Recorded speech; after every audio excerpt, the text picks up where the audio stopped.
she had to take Eric down for some medical. So she didn't think she was going to, but she said she'd do it up.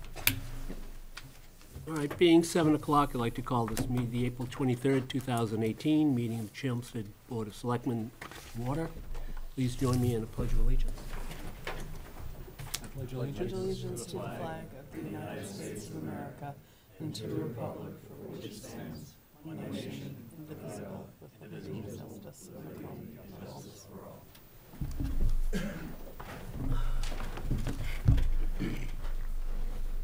Thank you. One announcement, Chelmsford Telemedia will be recording this meeting and broadcasting it, and we'll be playing it later for those who want to review it.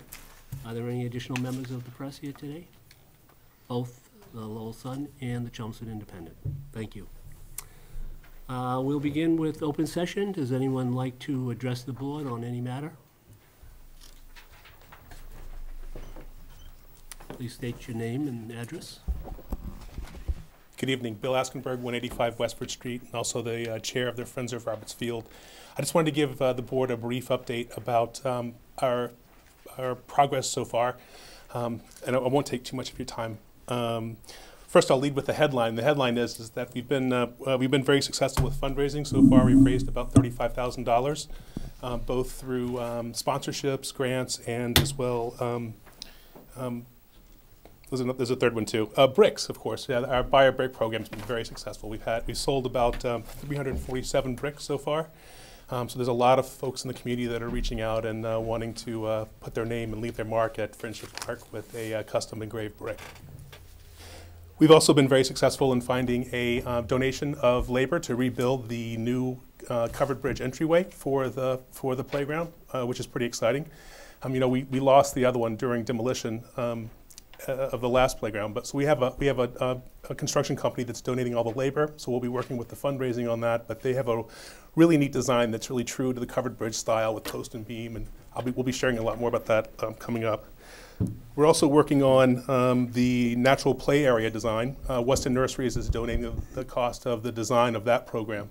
We've got some really neat concepts for that we'll be sharing with the public over the next week or so. 5 Senses Sensory Garden, a nice pathway, very sensory-friendly type structures and themes for this, and that's going to fill in one of those grassy areas that was in the middle of the design. We settled on a date for our community build. It's going to be June 2nd and 3rd, and we're actively recruiting volunteers for that now.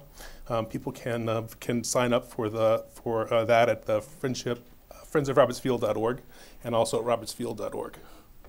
And that pretty much covers it. We also launched a new television spot today. I don't know if you guys had a chance to see it or not, but I would encourage you to reach out on Facebook or visit our website to see it. It's a good spot. So, any questions? How long is the engraving the brick good till? That's an excellent question. Thank you for asking. So the program actually ends April 30th. So we only have a few more days. So if people want to buy a custom engraved brick, they need to do it this week.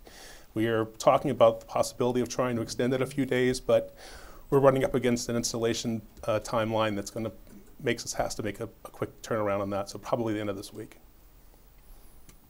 Any other questions? Great. Thank you very much. Thank you. Thanks, Bill.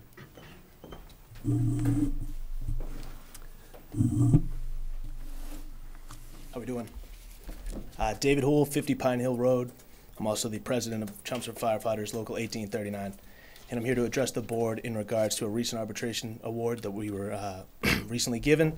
I know it came up at the last Board of Selectmen meeting, and it's on the agenda for tonight, but I just had a brief statement that I'd like to read or go over in regards to it. So first of all, I'm here tonight on behalf of the men and women of the Chelmsford Fire Department, their families, and the taxpayers of Chelmsford.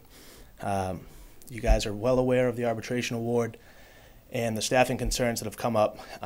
So just tonight, as you move forward and you hear what the chief's presentation and what Paul Cohen has to say about this, I just want you to keep in mind that our primary concern throughout this process has been our safety and the safety of the taxpayers of Chelmsford.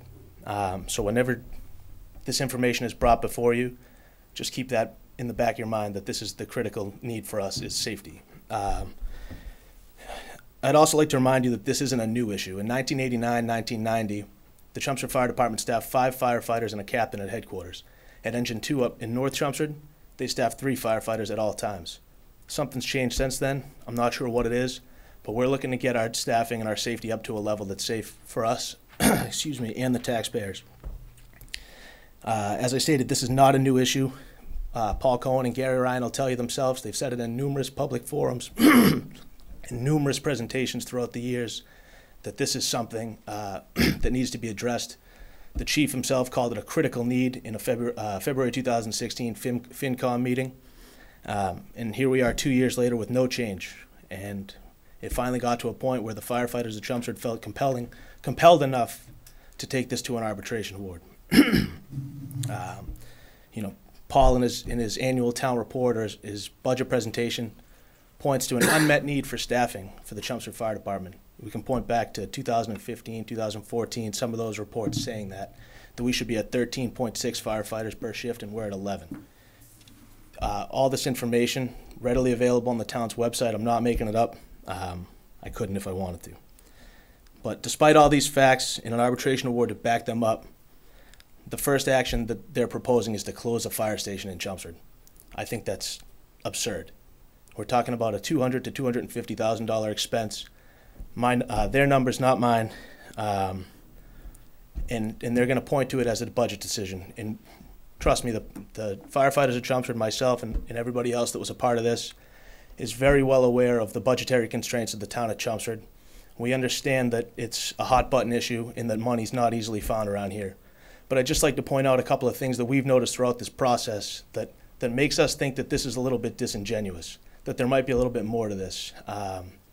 You know, they say that we don't have $200,000 to $250,000 anywhere in the budget, yet we can point to the hiring of an assistant town manager or an economic development director or $2 million against the tax levy to the schools over the last 3 years. That money came from somewhere, and to tell us that now there's no additional money for a glaring public safety need is alarming. And again, we're talking about $200,000 to $250,000 out of a $132 million budget. That's less than 0.25%.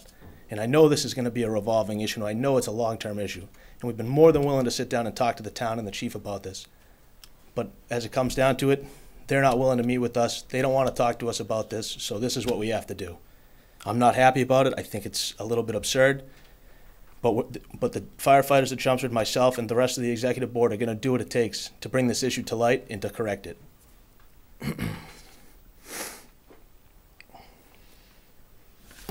And again, just to double down, we've reached out to the town management about these issues. We've tried to talk to them about these issues. We did this in a bargaining session before it even went to arbitration, and this is where we ended up. I shouldn't be the one up here advocating for our safety. That's not our job. That's the job of town management and department management. And the fact that they're up here not doing that and you know, almost speaking out against it is absurd to me. And I just want you guys to keep this in mind as your presentation's going forward. The fact that, you know, we're talking about $200,000 and they haven't even asked for that money is a little bit alarming. And, you know, we're here, the people that were part of the arbitration process, the bargaining process. There's a lot of us in the room tonight.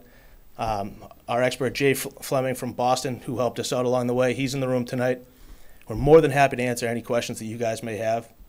If something comes up and you want our input or anything like that, we're going to be here all night, willing to take any questions. We're willing to work with the town in any way that we can, and we're committed to the safety of the town of Chelmsford and our firefighters. Thank you. Any questions? Thank you. Anyone else like to speak tonight? No? All right.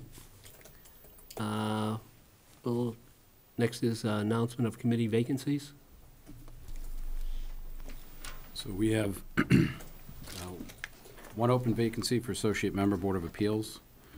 We're looking for one member for the Center Village Master Plan Implementation Team Committee, 4 for the Civic Committee, 1 for the Commissions on Disabilities, 2 openings for the Community Action Program Committee, up to 21 for the Cultural Council, 2 for the Energy Conservation Committee, 1 for Historic District Commission, 3 for the Holiday Decorating Committee, a Parade Committee. All applicants are more than welcome to sign up.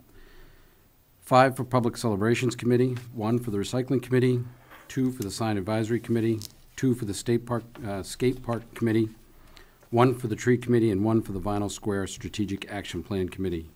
If anybody's interested in serving the town on any of these town boards or committees, please apply at the town website or feel free to contact the town manager's office. Next, reports and presentations. Fire Chief Gary Ryan's here tonight.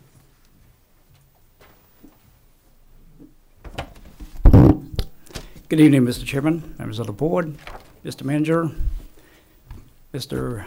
McCall. I will try to walk you through the budget, try to give people a sense of where we are right now and where we're going. So we go next slide. This is a look at the fiscal 18 fire department budget. Obviously, we're 3/4 of the way into the fiscal 18 budget. And with the collective bargaining award that just came down, I have to adjust my budget by $248,000. So what is in that $248,000? $126,000 from July to March is actual for salary retro. There's an EMT stipend as part of the award. This EMT stipend is going from 6% to 7%. That accounts for $44,861. Additional salary appropriation to carry me through the rest of the fiscal year from April to June, the last quarter. That's $32,000.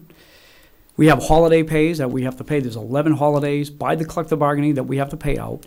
So there's an adjustment there of $4,000. And obviously overtime. We have to make an adjustment in the overtime budget. And we're projecting $40,000. So that comes to $247,643.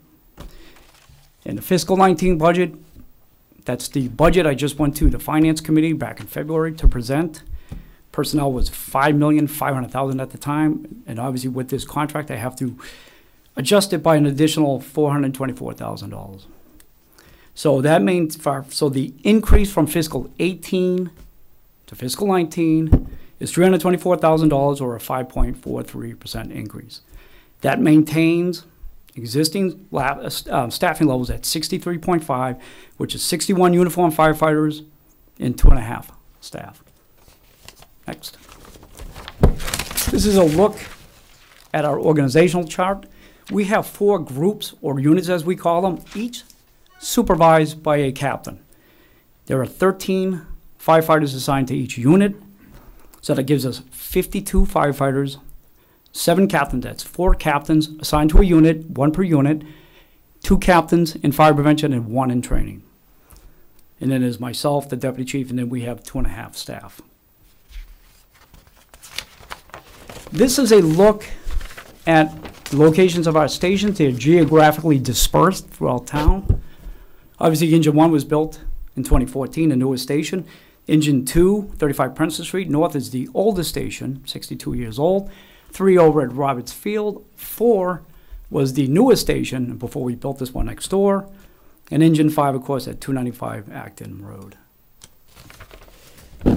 What this represents is the National Fire Protection Association, NFPA. They do a review, a study of fire departments throughout the country. Now, this is a snapshot of the fire departments out there as of 2015. So if you look at the population between 25,000 and 49,999, where Chelmsford would fit in, just as an average, if we use that matrix, we took our population of 33 times the average of 0.107, we would have 3.5 engines. Chelmsford has more than that. We have 5 stations plus a reserve engine. If you look at stations per 1,000, the figure is 0.095. Again, if we took our population times that figure, that would give us about 3.1 stations. Now, this is not a recommendation. This is just a snapshot. This is a view of what's out there.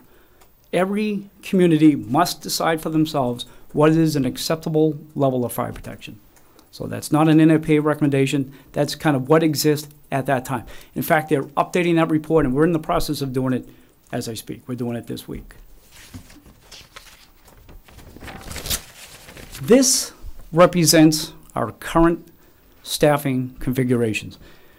Engine 2 up north has 2 firefighters. Engine 3, 2 firefighters. 5 down south has 2, and Engine 4. Those are the substations. Each substation right now has 2 firefighters. The center station, engine 1, has a captain as a supervisor. He's the officer in command, in as much as 5 firefighters. But what happens is if somebody's out on vacation day, somebody's out sick, somebody's out personal day, we have to redeploy 3 of those firefighters to meet the needs before we have to hire overtime. So we have 13 firefighters as a maximum, and we'll run down to 10. How often does that happen? Very rarely. In fiscal 16, 7 shifts had that complement of 13. 1 day shift, 6 night shifts. Fiscal year 17, 55 shifts had 13 firefighters. 18 day shifts, 37 night shifts.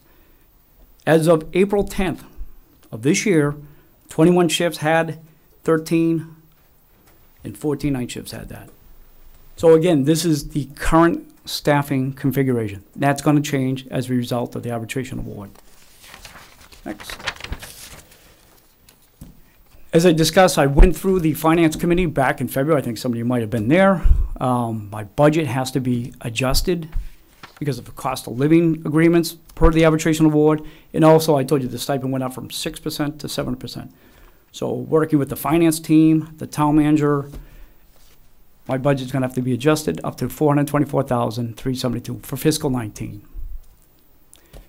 There's a lot of information here, I know, so I'll try to walk you through it. So to staff all 5 fire stations with a 3rd firefighter assigned. Now, the arbitration board, I have to assign a 3rd firefighter to one of the pieces of apparatus. And I mentioned at the last Board of Selectmen meeting, I'm not going to do it in the center because we have restrictions. The rescue only seats 2 firefighters. So I've made the decision to reassign a 3rd firefighter up at Engine 2, the North Station. So what we had to do is, what we're looking at is how much would it cost, not to hire, but strictly overtime, how much would it cost to keep the 5 stations open and comply with the arbitration award? So if you look at the day shifts and night shifts, what that represents. So fiscal 16, the yellow box, says 248. That is how many times I had 2 firefighters in the center or 10 firefighters total. We ran down to the minimum. At night, fiscal 16, we had 203. So based on the overtime rate at the time, $38.78, I would have had to pay $206,000, $387 to fill that additional spot with overtime. Fiscal 17, it drops down to $190,000. The reason it drops down is because when I became chief, I had 4 positions to fill. So there's a process when you go through civil service, the pre-employment process of physicals, psychological testing, trying to get somebody in the academy. It takes a while to get somebody through that process. But in fiscal 16, the overtime went up. 17, when I finally got those firefighters on board, overtime went down a little bit. We saw the results of that. Fiscal 18 in the blue, again, this is as of April 10th, we're running at a 73% rate for the day shifts. That's what the 208 represents. That's 208 times as of April 10th that I had 10 firefighters or 2 firefighters in the center station. So when we try to annualize for the rest of the year so I can project how much I might need, we looked at, and I worked with Darlene Lucier, the town accountant, we're looking at $227,000 if that was in place as of fiscal 18. Okay. Fiscal 19, we're just projecting out to next year, how much would it cost to fill that position with overtime? We're looking at 274 days and probably 230 nights. Projected $245,000. These numbers, I have sat down with the finance team, John Souza, the town manager, assistant town manager, the town accountant who reports to you, and we appear to be on the same page with that number. So fiscal 19, the personnel budget, not expenses, just personnel, is $5,925,000. To keep all 5 stations open and staff 1 apparatus with 3, would require an additional expenditure of $245,000 in overtime. That's what I'm gonna need to fund, to keep all 5 stations open. So the result would increase my personnel budget from fiscal 18, I know it's a lot of stuff on there, fiscal 18, $5,620,000, to the fiscal 19 budget of $6,170,000. That's including the additional 245. That's a difference of $549,000 or a 9.77% increase. If you have any questions while I'm doing this, please, it's easy to jump in. Okay, So Mr. Chairman. Oh. Go ahead. I'm sorry. So I know that when you brought this up last time, in order to not pay overtime, but to hire more firefighters on, there is the process of getting them through the academy. And was it 4 that you said you would need? So you would need 4 other people. I think we said 4 because there's 4 units. Right. So Right. you would estimated that you would have to hire 4 more firefighters in order to not pay the overtime. And was Well, I it, don't know if it would not impact overtime because there's a process to go through to get them, and they can't work Yes. overtime once they're on board for 6 months. right. But certainly it would drop Yeah, that you would number. have- It would you drop would that have- number down. Yes. Right. So, yeah. Okay. But I think my question had been, since overtime is generally more costly than a salary, would it not make more sense to hire another firefighter? And I thought that that number was slightly lower than the 245 projected. All right, I can kick that to the town manager. Because he Again, touched on that last you've week. got the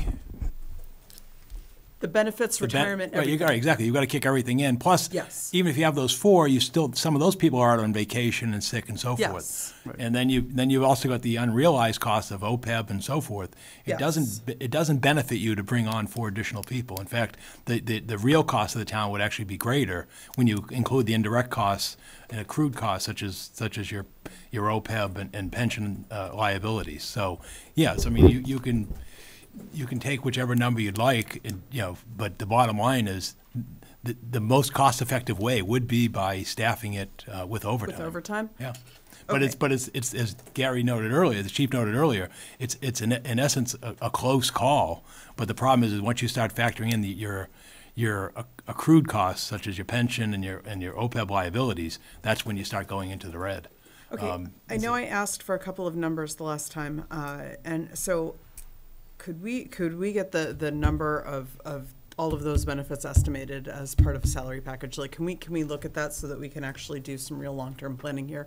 Because I think that overtime, my concern with that is wearing people out. And so I know it's nice to get overtime, but if you look at fiscal year 17, when you said that you had a staffing shortage and you were able to fill it up with, you had 4 spots to fill, and you were able to drop the overtime cost because you had more staff available. I'm just looking at that and Right. looking at a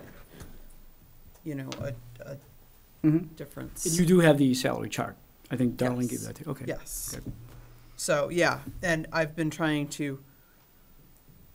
It's a lot of It's a lot of work. spreadsheets Yeah. to put together. So know. I have been trying to put it all together. I think I'm about at the point where I'm just ready to go to Kinko's with the thumb drive and have it all printed, unless somebody in town wants to print it all out for me, and I can play with spreadsheets. But so that and then you haven't gotten there yet, but the fiscal year 19 time off allowances, you've got a bullet point here saying numbers do not include the 12 firefighters entitled to 1 extra week of vacation per contract. Correct. So you have an additional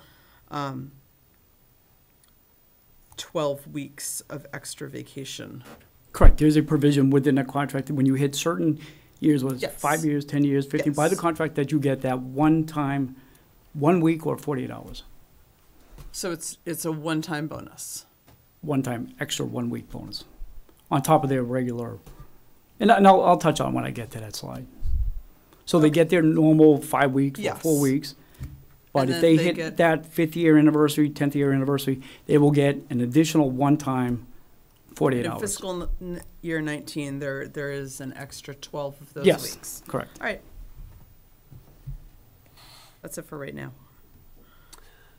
Just a question in terms of clarification. When you say an extra person for a particular truck, I assume that's not just one body because the day is not 8 hours. You need to have servicing on that position for 24 hours. Right, and that's why we try to do the breakdown for both the day shift and night. The day shift, I should explain, the day shift is 10 hours, from 8 in the morning till 6 at night, and the night starts at 6 p.m. till 8 in the morning. So that's why we did the breakdown. How many times, with real numbers in 16 and 17, and again, I went over these with Darlene, that we would have to fill with overtime. So it represents 2 firefighters in the center or 10 firefighters minimum. So obviously, with this provision, I would have to, if we're complying with this, I would have to hire overtime to staff up one of those engines with 3 firefighters. So does that also mean that one of the apparatus comes offline? That is the discussion I think we're going to have, potentially whether it gets funded or if I have to work within the operating budget. Yeah, we're looking at potential station closure. Okay. And in your, again, this is a general question. Is the general reception of your team to working overtime pretty favorable? The people in, do you have difficulty in filling overtime? No, they fill it. I mean, sometimes people do get forced, but they have a list that's managed by the union. But no, they fill the spots. We have to have a body in there. We have to fill the spots. We have to run. Right now, we have to maintain 10 spots. But we do have a provision in the contract that they can't work more than 48. That is in there for safety reasons. Years ago, when I started as a firefighter, you could work 4 or 5 days. You probably know. So now, because of safety, you can't work more than 48 hours. So using this new overtime to fill the mandate, do you feel that the pool that you have is large enough to deal with that overtime? Yeah, I think, yeah. I think there's, again, we're going to run into what I've sensed.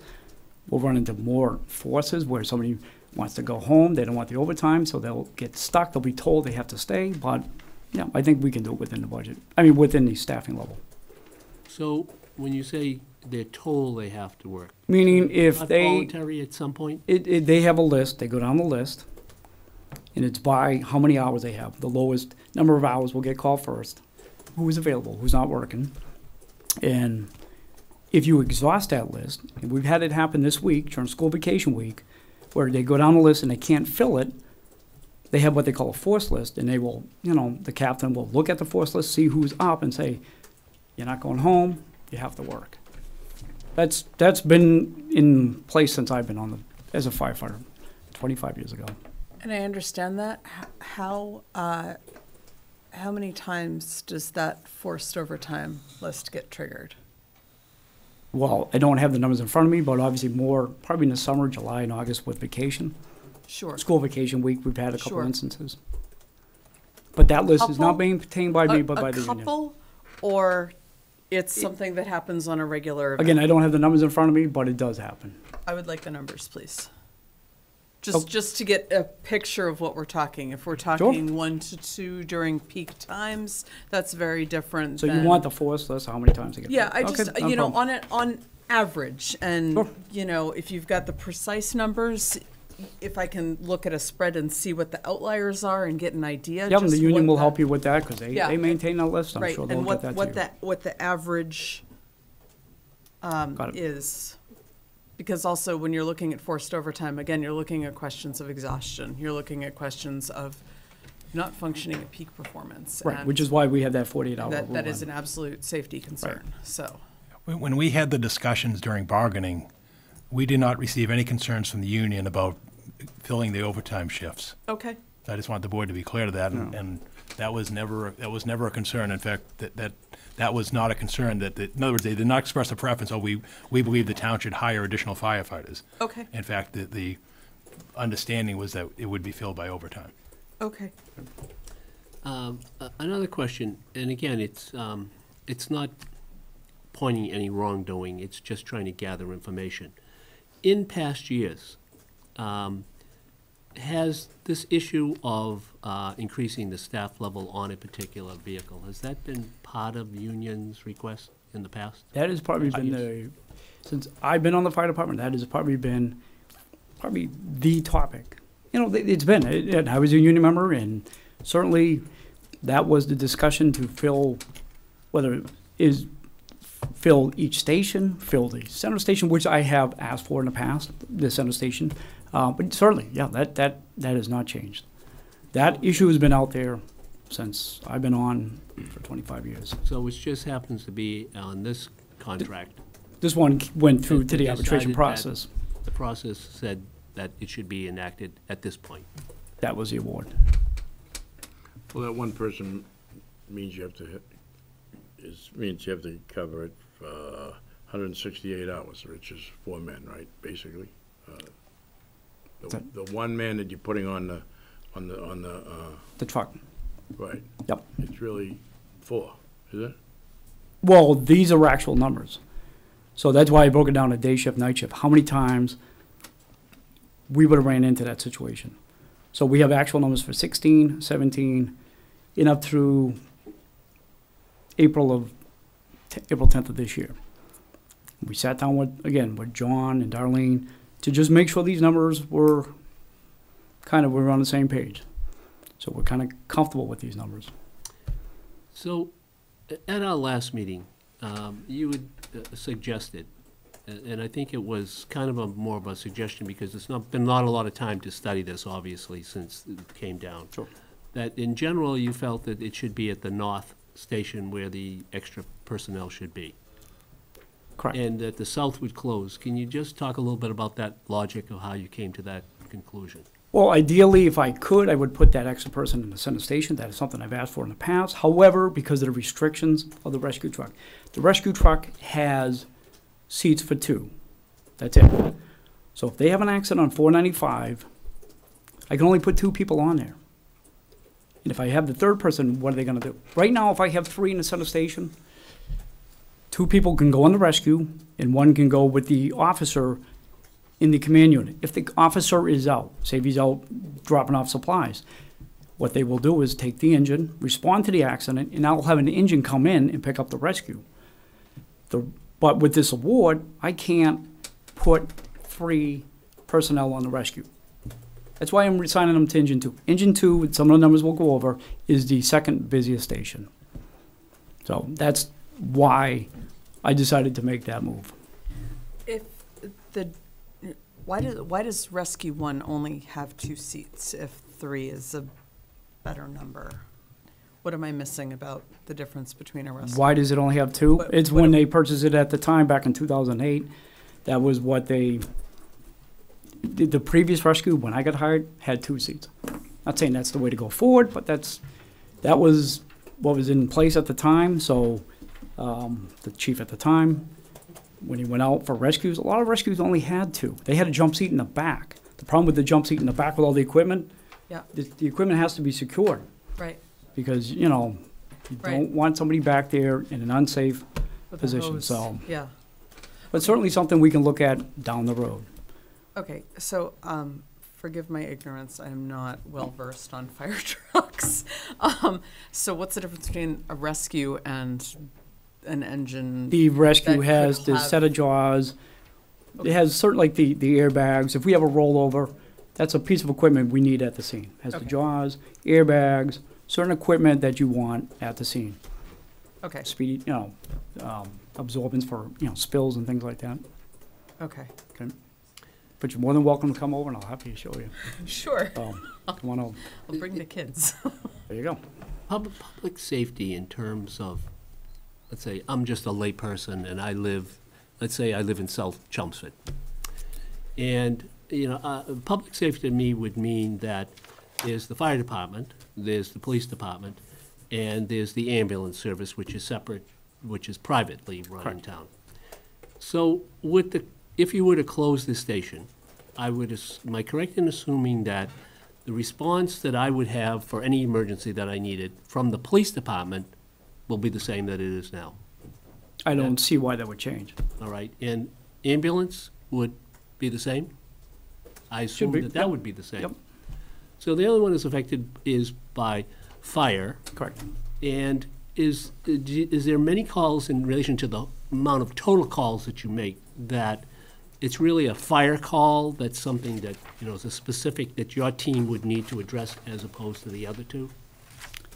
Well, like I have the breakdown for medicals, but specifically fires, I mean, we can go over, you know, in the 3 years that it was closed, from 2008 to 2011, what type of fires we had and the response time. I do have some of that. I mean, if that's something we can go over. We have a member on this board whose house was struck by fire in 2009 when the station was closed.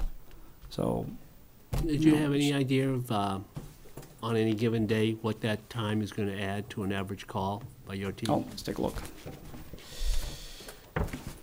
Because I would think, you know, that's the most important thing that the people who No, reside there are understood. interested in. So I think some of the analysis I gave you last time, it was kind of a breakdown of various addresses in Engine 3's territory, which is west, Engine 4, which is east, and Engine 5. So if we're looking at Slade Road, 10 Slade Road, I just picked that out. If, you know, this was done on January 19th at 7 in the morning. If we have a call at 10 Slade Road, Engine 5 is closed. The next closest station is Engine 1. It's going to take 8 minutes. If Engine 1 is tied up, then you're going to look at Engine 3. That's 11 minutes. And that's kind of what I try to do. If you close a station down, you know, Engine 5 is closed, you have to, you know, Engine 1 is going to end up picking up additional calls. So they may be tied up. So when I look at this analysis, I look at not only the closest station to Engine 5, but the next closest station. How long is it going to take them? So if on January 19th at 7 in the morning, we're responding to 10 Slade Road, and 5 is closed, and Engine 1 is tied up, Engine 3 is going to be the closest station. It's going to take 11 minutes. That same address at 5 o'clock at night, because we like to do it at different times because obviously there's a lot more traffic. We're going to, if Engine 5 is closed, Engine 1 is tied up on a medical, it's going to take Engine 3, this is on January 18th, 11 minutes. So what I try to do, Would normally be that from. If 5 was open. If 5 5's was open, it's right here, it's broken, it's 2 minutes. At this, and this is based on that date and time. Yep. That is the analysis I did. Okay, so back to our previous conversation, you had somebody mentioned, and I don't know whether it was Paul or you, that if you close one, you might actually have to reconfigure at least 2 of the others, just to make sure that they're distributed correctly. Was that, or it? That came up was in the based on a discussion? 2007 study. We did a study a decade ago when we were considering where to locate the new center fire station. Okay. And we had a committee that had a member of the Board of Selectmen who was a former firefighter, and in fact, the majority of the committee were composed of firefighters. And we looked at those analysis, and the conclusion was response time. And the idea was to keep the 5 stations, and we were, as Gary noted, staffed by a minimum of 2, so that we could respond to all calls as soon as possible to get somebody there for an assessment. And you know, and as he noted, and you'll see in his numbers later on, you know, medical, accident, and fire. Yeah. And they did look at a 4-station configuration, which would have resulted in building a new station, new center headquarters adjacent to the fire station, police station up on North Road, and then building a new 2nd station to consolidate from 5 to 4, and that probably would have been over by the cemetery here off of Barica Road. The problem is we had a tremendous effort to get 1 station funded. Right. And it was out of the question to go and try to fund 2 stations. Right. And so that's why we ended up with maintaining the 5-station configuration was response time. Okay. Because there were different models. I mean, and Gary has data that will show other communities, you know, in terms of the number of stations they have. So the numbers are higher than what we're accustomed to and what we've brought on from those before us in terms of the development of the town. But most communities do not have 5 fire stations that are the size of Chelmsford. And I think, as Mike noted at the end of the last meeting, we no longer have the train driving through the center of town that would wall off the ability to get anywhere into town due to a freight train through the community. Right, and I understand all that, and I'm keeping that all in mind. In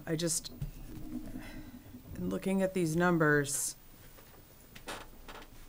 I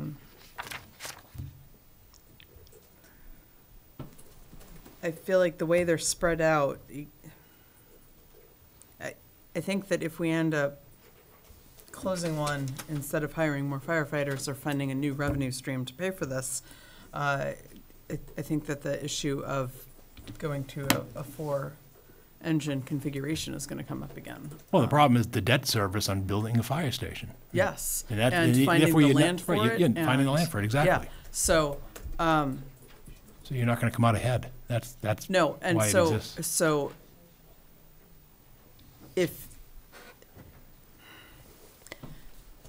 I feel like the message is that you're feeling like your back is against the wall and this is something you're just going to have to do to maintain the budget. You're gonna have to close one.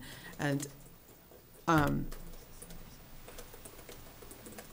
if so, would that be engine 5? Because it's If handled. that is the direction, yes. Okay, because that's handled the fewest calls. Yep. And it's not an easy decision. It's a very difficult, and I did sit down with a member, the vice president of the Yeah. union, to show him the analysis on that. Right. It's a difficult decision. Right. Nobody's happy when you close the station down. No. I'm not, and I attempted to try to put a little work into this to try to minimize the impact, not only just the calls, but the response time. So- It's difficult. The Excuse me, thing- Chief, can we have a little less talking in the back? Thank you. Go ahead. No, go ahead, I'm fine. So my concern again is long-term planning. If this has come up every year that we need more staffing, if this is a regular But issue. Emily, not to cut you off, Right, there are staffing needs across the community. We could Yes. bring in the police chief and talk about long-term Absolutely. staffing needs for Right. the police. And we Absolutely. can bring in the public works director. Yes. We can bring in the school department. absolutely, That's the reality that we have to deal with. No, I We have know. finite resources. yes. Can However, I just interject something here too? Because I Yes. think the other piece you're missing, the question isn't, I think, about how many total firefighters we have. You Right. know, it's because of the amount of stations we have and how many trucks we have, it's how many firefighters per truck. Because we talk about, they show up at Sleigh Road for a fire, and there's 2 guys on the truck. And the safety guidelines say what? They have to basically, Before. Well, they're looking at but if 4. there's 2, Right. what happens when they show up at Sleigh Road, the house is engulfed, Right. and you have 2 firefighters? What would happen for No, us? there's a 2 in, 2 out regulation. We are now going to be an OSHA state as of Right. February. But that rule has been in place. So those 2 just stay If outside? you have 2, we don't expect them to go inside. Right. But So there we is a talk about provision. response times. Right, but there's a provision that if it's a small fire incipient, if they can go in, Yep. and obviously if life safety is involved, sure, they can make entry. I'm not saying it's ideal, but that's what they can do. Right, we're sort of relying on them. But if it's to- an incipient fire and it hasn't involved, like if we have a stove fire, they're not gonna wait for 4 to get there, they're gonna go in. If it starts burning the structure, the wall, the kitchen, then they're gonna wait. They're 2 in, 2 out. Right. But we talk about a Fires. response time from the point Right. that the call comes in to the fire truck arrives on scene. But if a fire truck arrives on scene to a big enough fire, but they can't do anything until a second truck shows up, we're not including that in any of the calculations. So that if we had the proper staffing on a truck in less stations, you actually might have a truck show up 2 minutes later than normal, but they're not waiting for a second truck to show up 5 minutes later, and they can actually start fighting the fire And sooner then we than can if look they- at that when we look at the chart of, the firefighters per 1,000 population. And when we get to that, I'll be happy to go over it and show you. I'm sorry, I mean, you finished? Well, I just think But that you're we have right. to, Every we have to level- consider every that, com- like, because if the ambulance isn't gonna be delayed, police aren't gonna be delayed, what we're really talking about, I think, is, the situations where a fire truck shows up on scene Right. and can't react because there's only 2 on it, as it is today, Right. versus if we go to, less stations, more guys on a truck where they can show up. Now, it may be a minute later or 2 minutes later than normal under this situation, Right.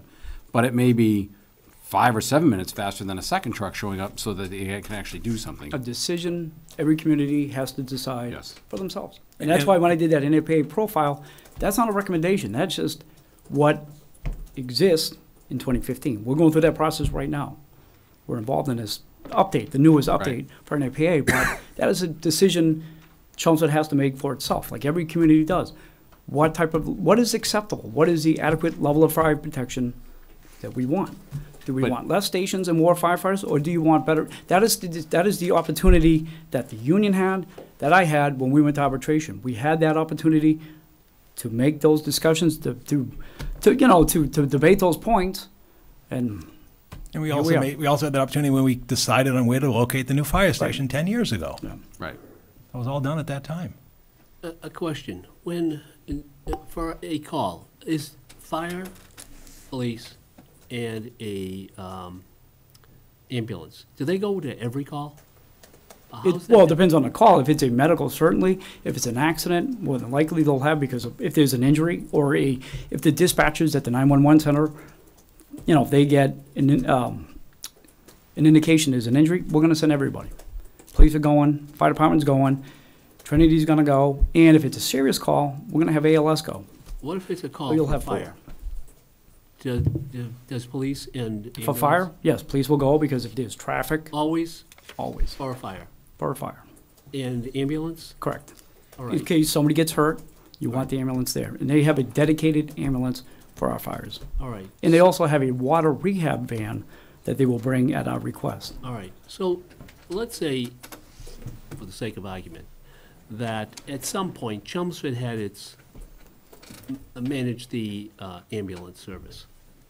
And those people were part of the fire department, or are they part of the police department? Would they be at that point? Let's say for discussion's sake, they're part of the fire department. Okay. Okay. And they show up, and they are trained EMTs, Correct. all right? But they're also firemen. Or are they not firemen anymore because they're Firefighters. EMTs? Firefighters. They're always They're a both. firefighter. Right. So would that mean that there's 4 people there that are suitable as firemen?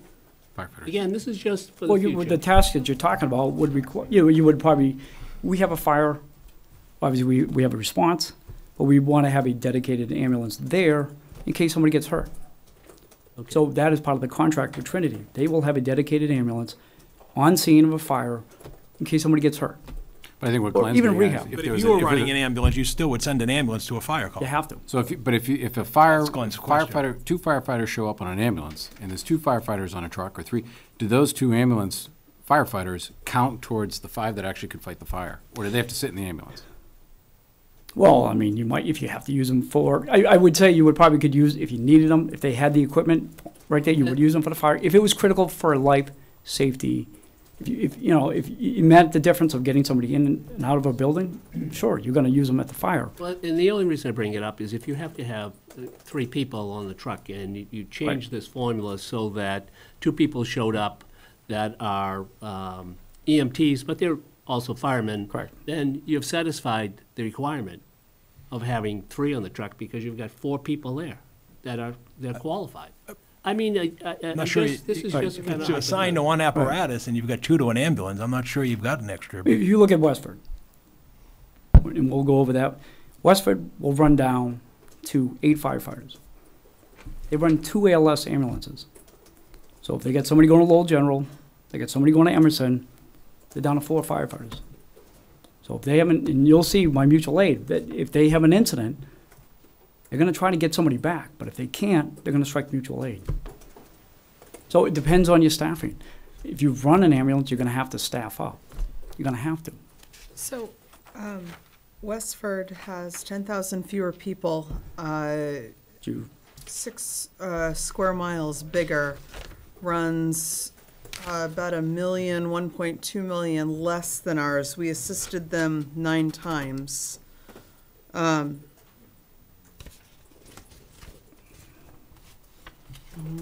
How many times did Westford come in for us? Is it a one-way? I would assume No, not. if we have a So- fire, they come in, if we have what they call a working fire, they'll come in for mutual aid.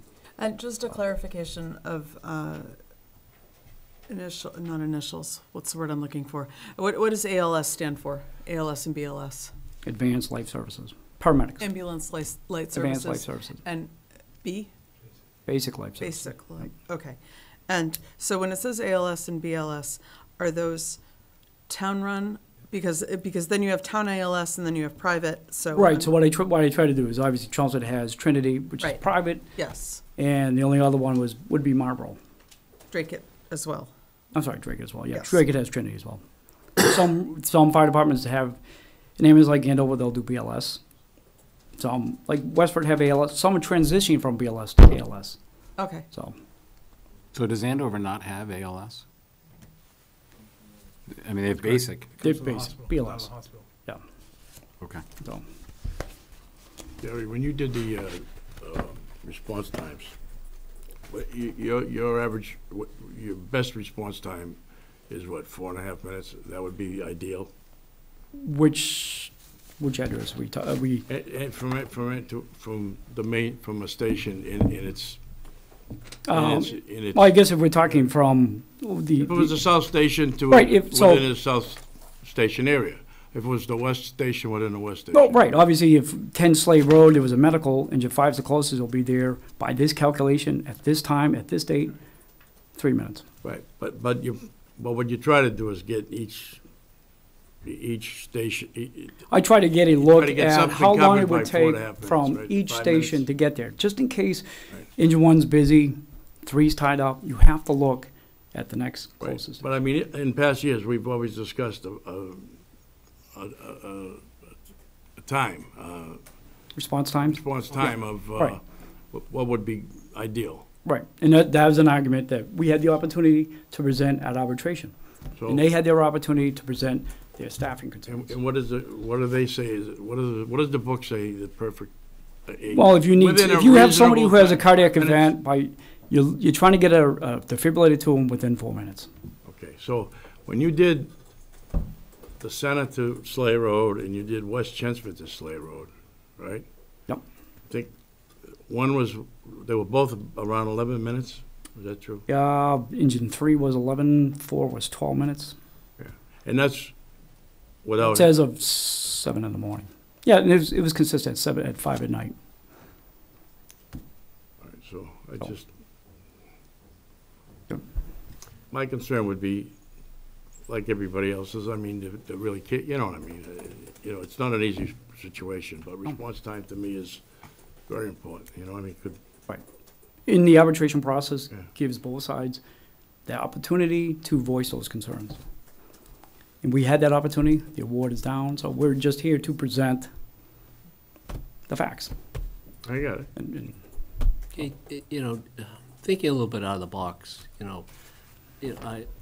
I want to invite, if anyone, we have a lot of people here who are interested, and the public wants to know as much as they can. We are not experts in fire departments, as you might well know. But is anyone from the fire team like to speak again about any of these issues that have been brought up? should we finish We finished the the presentation. presentation, or? Oh, I thought you had. No. Oh, no, we got We more. got stop A few request. pages left. So, Okay, so, when the time comes. no, that's fine.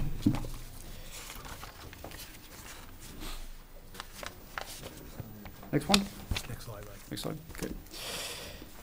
So what I try to do here is when you prepare your operating budget, things that you have to look at, things that are overtime budgetary drivers, you have to look at time off allowances. What are time off allowances? Vacation days, personal days, sick time, injuries. Those are things that I have to factor in when we do the overtime budget. So I think we discussed this earlier. We have, as a fiscal 19, I have 15 firefighters who will get 5 weeks. This is per the contract, which is 20 shifts. So each vacation week is 48 hours or 4 shifts. So there's a breakdown. 24 firefighters will get 4 weeks, 14 will get 3 weeks. And again, I have to calculate for sick time, and each firefighter per the contract gets 3 personal days. So those are things that when you craft a budget, you have to factor in, because it impacts your overtime. The next slide, on-the-job injuries. Although we have made improvements in firefighter health and safety, injuries are an inherent part of this job. Firefighters are going to get injured. And we're pretty consistent over the last 3 years. We average about 12 in 16, fiscal 16, dropped down a little bit in fiscal 17. However, if you look at the average shifts, if somebody's out, they're out about 3.5 months. That, again, that is something it does have an impact on the overtime budget, and something I have to look at. So that is one of those reasons why, when we looked at the numbers at the center station, why do we drop down to 10? There's a lot of factors: vacation time, personal days, and injuries. Injuries play a role. So this is kind of what we discussed a little bit. We touched a little bit upon this the last session. I believe somebody asked me to put the towns of Burlington and Marlborough on there. So as you can see, Marlborough has 41,000. 23 square miles, about the same as Chelmsford. However, they only operate out of 3 stations. Again, every community must make that decision for themselves. What is an acceptable level of fire protection? You look at Andover, more square miles, again, 3 stations. The only one on here with 5 is Barica. And Barica is going through a study now. And they were actually thinking about adding a station. But we know why a lot of these departments and communities don't have more than 3, because it's expensive. It's expensive to build, it's expensive to maintain, it's expensive to equip with trucks and equipment. And we'll touch on that the next slide. Oops. Nope, this is, when we look at the run totals for the last couple of years, the calls for we dropped down slightly from 16 to 17. What that represents, the 6,605, is how many calls or incidents. So if we go out for a fire, it's 1 call.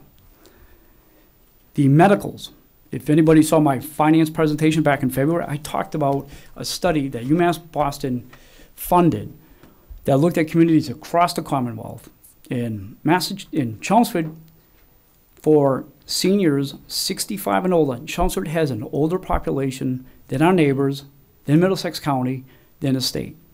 And we see that with the medicals. The medicals are consistently going up. So, in our mutual aid, I think we talked about that. Mutual aid doubled in 2015, but it seemed like it settled back in 2017. Dipped down a little bit.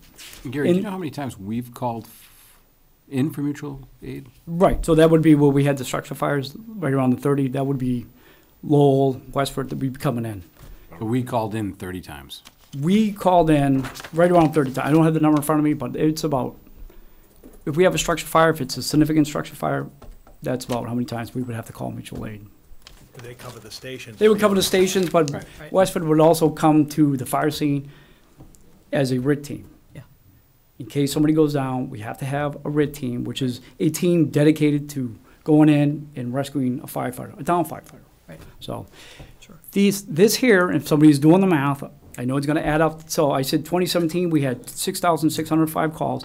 So if you have a fire, that's 1 call. However, that 1 call will trigger multiple apparatus response. So you could have 3 engines responding, the rescue could be responding.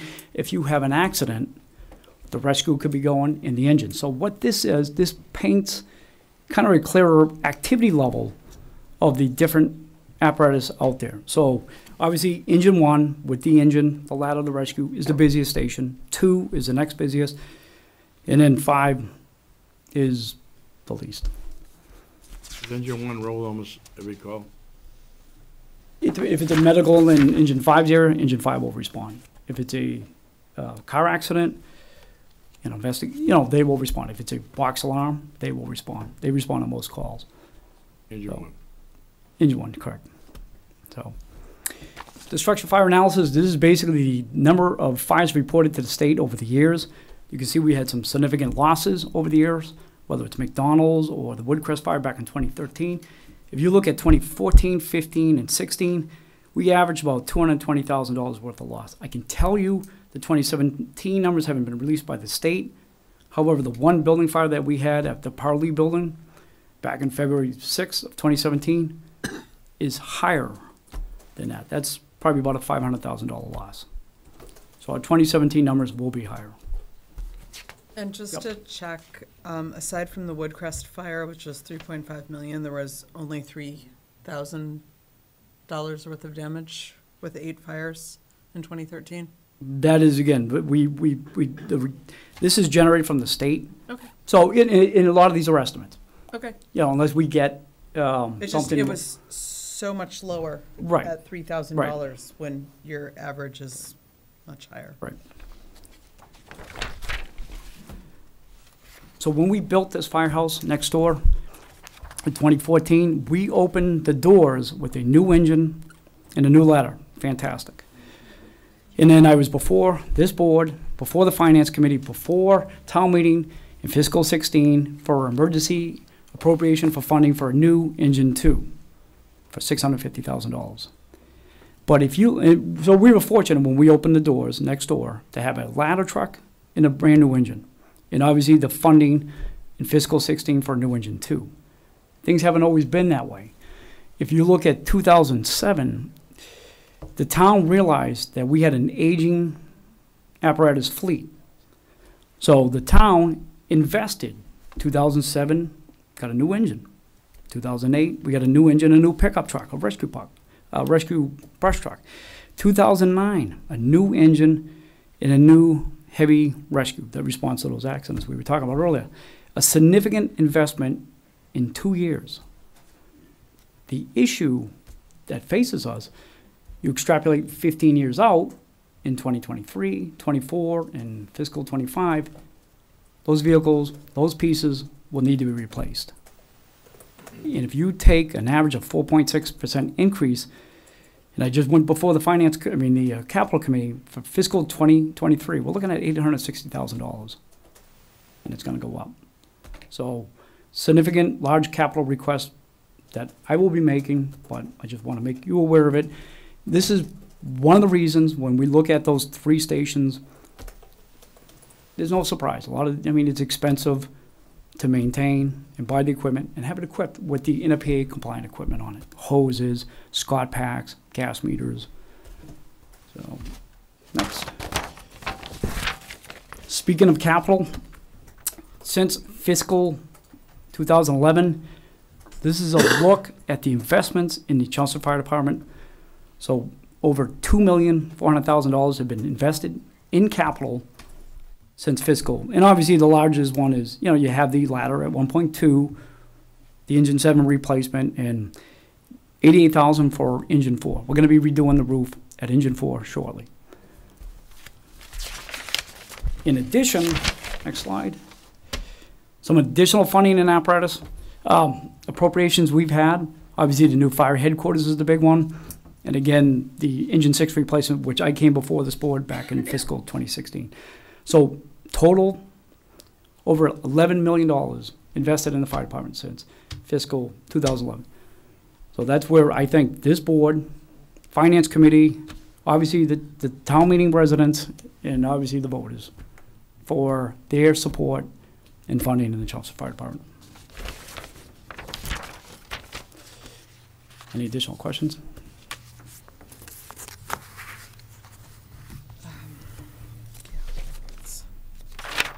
No? Thank you. Thank you. Thank you. Very well done, Gary. Thank you. Thank you. Thank you. And anyone from the fire team like to speak?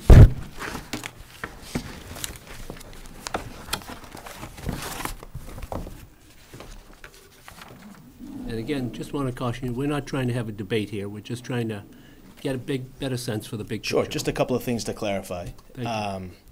The first would be, Chief Ryan made a point about some of the concerns with Rescue 2 being, Rescue 1 only having space for 2 firefighters. That was something we recognized throughout the bargaining process, and if you look at the documents we provided, we maintained that Rescue would only operate with 2 firefighters. And furthermore, the award itself stated that only 1 apparatus at 1 station needs to comply with the award. So that would be one of the 3 trucks over there at headquarters. If that was the case, Rescue could be excluded. Again, something we would have been willing to talk with the town or the chief to clear up. Haven't been able to sit down and do that yet. So, and then just one other thing, they mentioned, or the chief mentioned, some of the capital stuff that has kind of gone on over the last couple of years, and obviously we're thankful for any of the new shiny new toys that we can get to help keep the town and our guys safe. But without the proper staffing on the trucks, they might as well sit in the bay. They don't really do anything for us that way if you don't have the right amount of people on there to work them. The station, the new headquarters is great. The other station was falling down. It was, probably 20 years too late for that. Again, happy to have it. And then just the last thing, mentioned that he did a profile of fire departments around here, and the average for the town the size of Chelmsford had about 3.5 fire engines and 3.1 stations. One of the things that he missed on that NFPA study that they did, there was a survey out, and 70% of those departments staffed their fire trucks with 3 firefighters or more. I think that's a pretty important note. And as far as any of the safety questions, any of that type of thing, we're lucky enough to have Deputy Chief Jay Fleming from Boston with us. He's a really versed in the NFPA and all the safety standards. So if you have any questions, regarding that stuff, I'm sure he'd be more than happy to help you with that. But if you have any other questions, I'd be happy to take them too. Thank you. All right, again, thank you for all those who participated in the discussion. If I'm correct, the decision on closing a station or picking a station is really the chief's prerogative. That's We really correct. have no involvement, Right. really. Chelmsford operates under a strong fire chief, as well as a strong police chief. They have total discretion. Town regard- manager, too.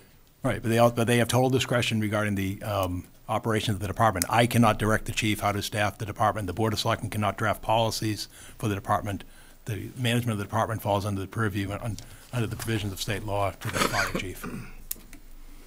What I do recommend and do have a say on is the budgetary level. The chief has to operate the department within the budget that is voted at town meeting. My recommendation to town meeting is on the screen there.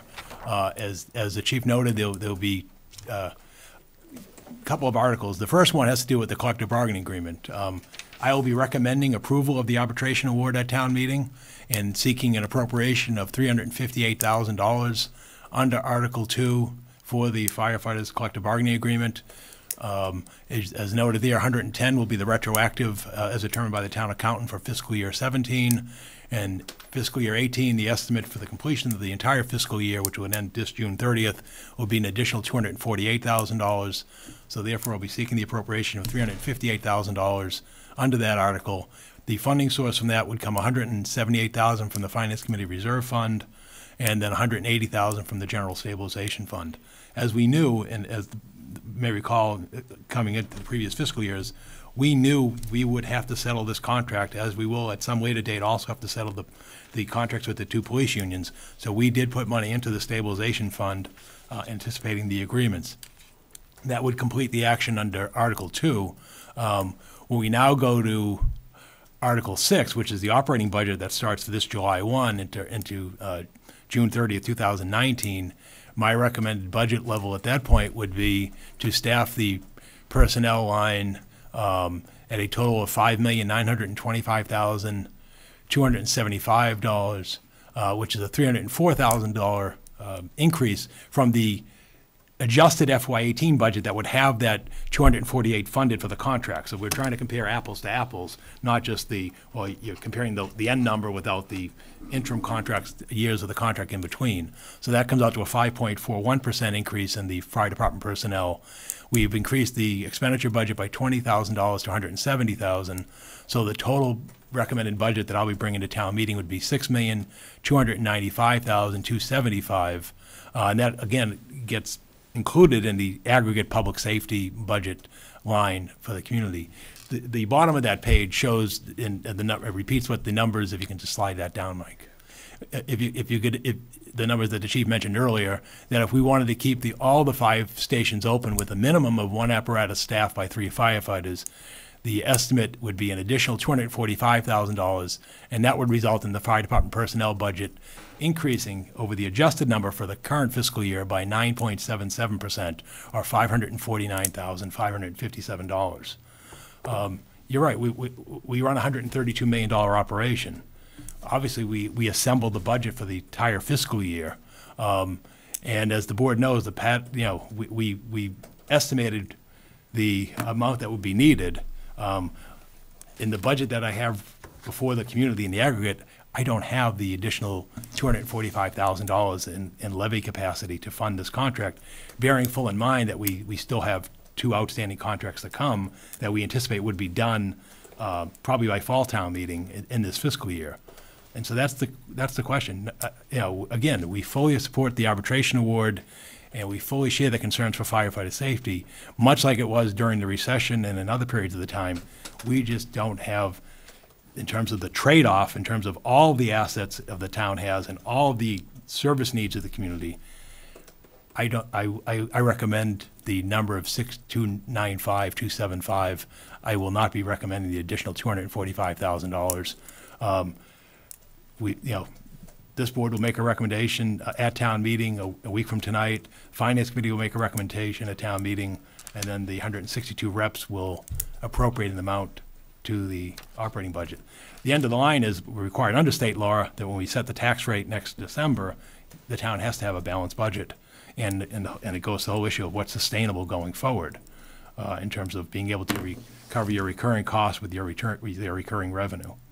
And so that's where I am this evening, members of the board. So does that mean, from the reserve account for the Yep. finance? Yes. Does that mean that instead of starting out the year with 400,000? No, this is the current year amount, right. All right, so By next by year the by the end of this town meeting, if all the recommendations are adopted, the finance committee will have $50,000 left in the reserve fund to carry us through the final 2 months of the fiscal year.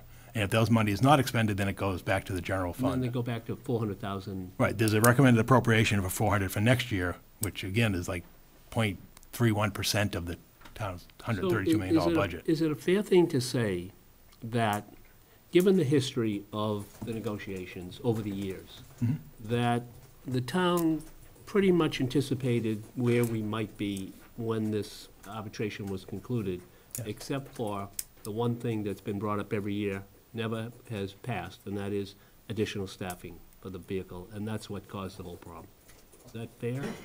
That you were prepared for Well, everything else? I've been here a dozen years. It's my 12th year in the community. I've negotiated 4 collective bargaining agreements with the firefighters union, as well as, those same numbers with the other bargaining units of the town. There are issues that could put on the table every year that aren't met. But this is one a the first particularly time. This is the large one? first time in the over a decade that I've been negotiating that we've ever gone to the arbitration process with the firefighters union. Okay, so Yes. that's the difference.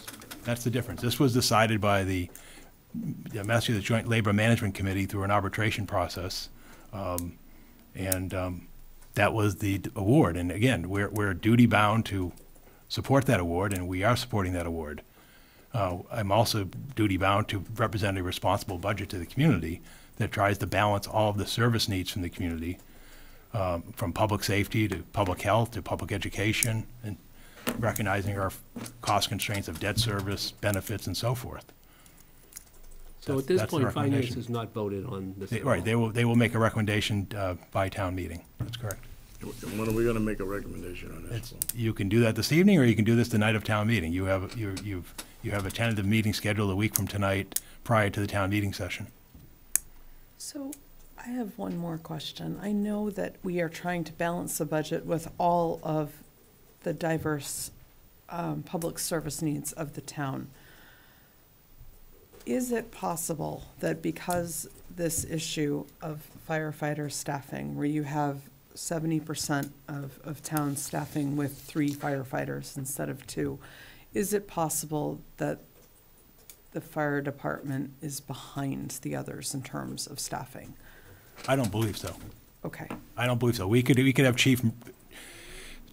Police Chief James Spinney come in, and he could tell you the desired numbers and how many detectives It's he not should have for the desired police numbers. The department. desired No, but the numbers- standard numbers. We Yes. have the same standard numbers. He can give you the same standard numbers for police officers on the street, detectives, traffic safety, and so forth. I mean, we've been operating without a fully complemented traffic safety unit in the police department for years.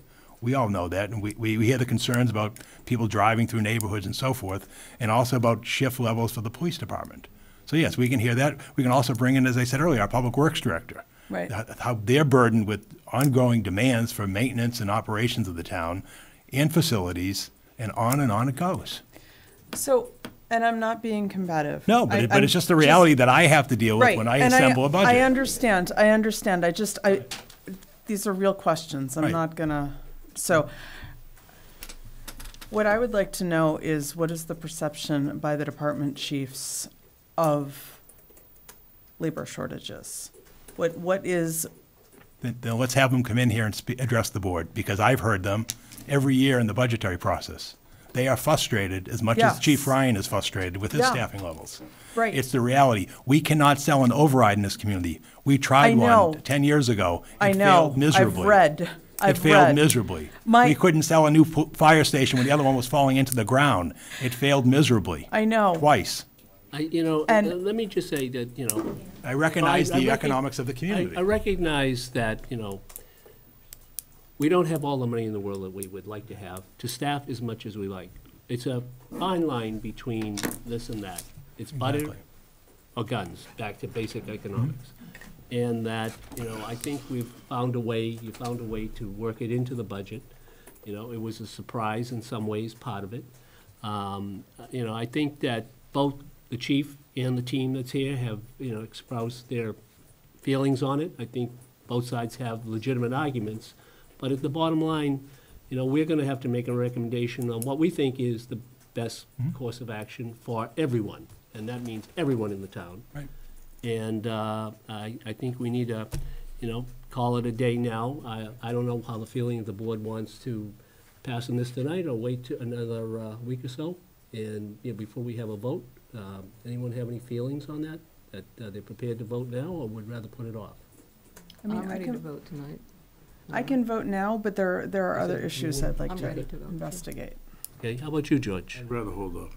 You'd rather hold off? I don't see the harm in holding off. All right. Are there specific things you want to look for? Is there specific information you want? I think that I would prefer to hold off a little bit as well. We will, I'm ready to vote, but if the two members, you know, if you're not, I would rather make sure everybody here knows what we're doing. Absolutely, but I would like to know what the questions are so that we can get those answered so that we don't keep pushing this off. So that if there are questions or concerns, can we make a list and figure out what those questions are? you can make a list, but come Next meeting week before before, the town meeting, we will vote on it. Yes. And majority will rule. I mean, Yes. if the board's just concerned, I mean, town meeting's next Monday, April 30th. You still have Yes. 2 months to the start of the fiscal year. Okay. If the board's just concerned, I would encourage you, bring in the police chief, bring in the police union, talk to those folks, bring in the highway director, bring in the highway employees, talk to those folks, because this is the reality that we deal with. You can't just take the snapshot of who's in front of you at a given point in time. You've got to take that holistic approach and bring in the school department and hear their unmet needs and the concerns from the parents in the school system as well. That's what I have to do when I assemble know. a budget. And I think the board would be well-served to, if you want to make a complete decision, then bring in all the departments, hear the concerns, because I guarantee you, there are plenty out there. And like I said, we've tried to do the best we can with the limited resources. I recognize it's a judgment call. If we had 162 reps, we'd have 162 different budgets that are all valid at town meeting. Something has to go forward, and that's what I'm saying. That's what we do. And we make the best, and that's why we have the hearings and so forth. But as I said, I think that's, I just want the board to recognize it doesn't end on Monday, a week from Right. tonight. If the board is this concerned and wants to revisit this issue, then you can call a special town meeting anytime after that, and you can revisit the budget, and then perhaps again, you may have heard from other parties to make that fully informed decision. But I can tell you, there are legitimate needs. Nobody, the chief nor I, are disputing their concerns for safety. Right. That's not what it is. The concerns is that there are concerns throughout this community in terms of safety, as I said, health, education, public works, on and on it goes. And that's the reality that we have as a community. And the sad part is, the biggest culprit we have in terms of funding is the state. Yeah. We get inadequate amount of state aid, and that's the biggest problem we have as a community, because if we were getting the additional assistance from the state in terms of dollars, either real or nominal, that we were getting 15, 20 years ago, we wouldn't be having this discussion this evening. And I don't know what the future's going to bring in terms of the revenue aspects of the community, but that's what we have. I can tell you that in the meetings we've had, and Mike's been in them with the town accountant and the finance director, they are concerned, legitimately concerned, as am I, about how tight we are with this budget in terms of the revenues and the expenditure needs that we're trying to attain within this level. So again, I applaud the board for your interest, and as I said, to make a fully informed decision, let's bring others to the table and hear all the concerns. All right, so we're going to pass until our meeting before the town meeting, and then we'll vote on it, as will finance. But the ultimate decision is with the town meeting members. They will make the decision. We only make a recommendation. They're free to go whichever way they feel is the right way in the best interest of the town, and usually they get it right. So again, thanks for all the participation tonight. Next, we have Selectmen Town manager reports. We do have another article, Article 3. Could we maybe vote on recommendation on that one? Oh, Paul has another article. Well, you can also make the recommendation on Article 2 if you're comfortable. I mean, I Yeah, I mean, assume you're that's- going to recommend the funding for the arbitration award. We're that's- duty that's- bound that's to the do. one I was We're kinda duty referring bound to to. do that. Right. So, and again, that amount, as I mentioned earlier, if you go back to the previous slide, for Article 2, which is the collective bargaining, would be that $358,000 to fund the collective bargaining agreement arbitration award. Right, so We do have to vote on. we do. Yeah, in fact, That's Article 2. Article 2, in fact, you're compelled to make a positive recommendation. I think the one you wanted to wait on was Article Was 6. Right. Exactly. So are we ready to vote? Yeah. I'll make a motion to approve Article 2 for the town meeting warrant. Do we have a second? Second. Any discussion? I have a question on that, the funding source. Mhm. It shows some from the Finance Committee Reserve Fund, some from the General Stabilization. Don't those require different votes? Yeah, any vote from the stabilization fund requires a two-thirds vote. Okay, Any vote requires two-thirds vote. so That's basically correct. for that to pass, it would have to be a two-thirds vote Yes. then for overall? Yes. Okay. That's all. Any other discussion? All those in favor? Aye. Thank you. Unanimous. Now, the next page is Article 3, which is the adjustments to the current fiscal year operating budget. Here, I'm requesting a transfer of $172,300 from the Finance Committee Reserve Fund to the following FY18 operating budget line items, and I'll walk through them in terms of what is the nature of these. Under municipal administration expenses, $20,000. Most of this is legal costs. We incurred significant costs this past year dealing with a number of items. One is the labor issues, labor council and so forth. As you can tell, we've been in lengthy arbitration and contractual negotiations with 3 unions, the 2 police and the 1 firefighters union. And again, one of the 2 police ones is still ongoing at this time. We also had the issue of legal transition. We changed town councils. There were transaction costs, bringing new council up to speed and so forth. We also had the legal issues with Katrina Road, dealing with the transfer of that Brownfields property in terms of special counsel to have that addressed. And finally, we spent a significant amount of resources exploring the UMass Lowell West Campus issue in terms of the hazardous materials on the site, the condition of the land and property and so forth. So as a result of that, the municipal administration expenses need an additional $20,000. Under public safety personnel expenses, we're seeking $20,000. This really pertains to the police department. We've had a long-term illness or absence in the department in the animal control position. And so therefore, we had to bring on a new animal control officer, and so that cost over the course of the fiscal year is $20,000. Under public safety expenses, the $10,000, the unforeseen issue that happened there with the reconstruction of the fuel pumps over at the police station. They basically had to be totally reconstructed, the base and so forth, and really it's because of the number and the weight of the vehicles that's going in there. I mean, that was originally designed for police vehicles, and now we're running fire, DPW, and so forth. Under snow and ice, that's $50,000. It's actually, which shows how realistic, So that will cover it? That That'll cover- $50,000 will cover our snow and ice deficit.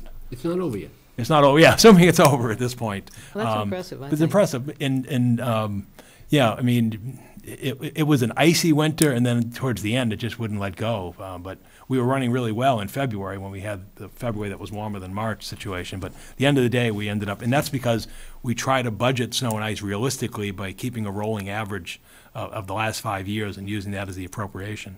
Under municipal facilities personnel services, it's $5,300. And basically, again, we budget every personnel. What happened here is we had a transition in the energy manager position. And so when we had to do the payout for the departing in terms of accrued time and so forth, when it all netted out, we were $5,300 short. And then the last one is municipal facilities expenses, which is the care of the 28 buildings across the community.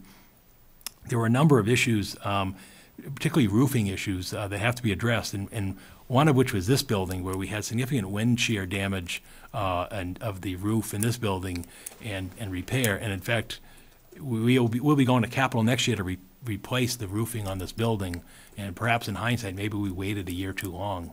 But we had some leaks, and some of you have seen them with the assessor's office and so forth, but we also had some wind damage problems. We also had to redo the garage building, Public Works garage building at Roberts Field, address the roofing there. The Harrington School, we had some water meter upgrades that had to be put into place. And then finally, we had some HVAC issues at the police station. So at the end of the day, in the facilities area, we were short $67,000 to get us through the year. So again, it totals $172,300, and then the funding source would be the Finance Committee Reserve Fund, which again, if this is approved along with the previous, we'd have about $50,000 to get us through May and June. And again, if it's not expended at that point, it goes back to the general fund. Could I have a motion? I'll make a motion to approve Article 3 for the annual town meeting warrants. Second? A second? We have a first and a second. Anyone have a discussion concerning it? All those in favor? Aye. Aye. Unanimous?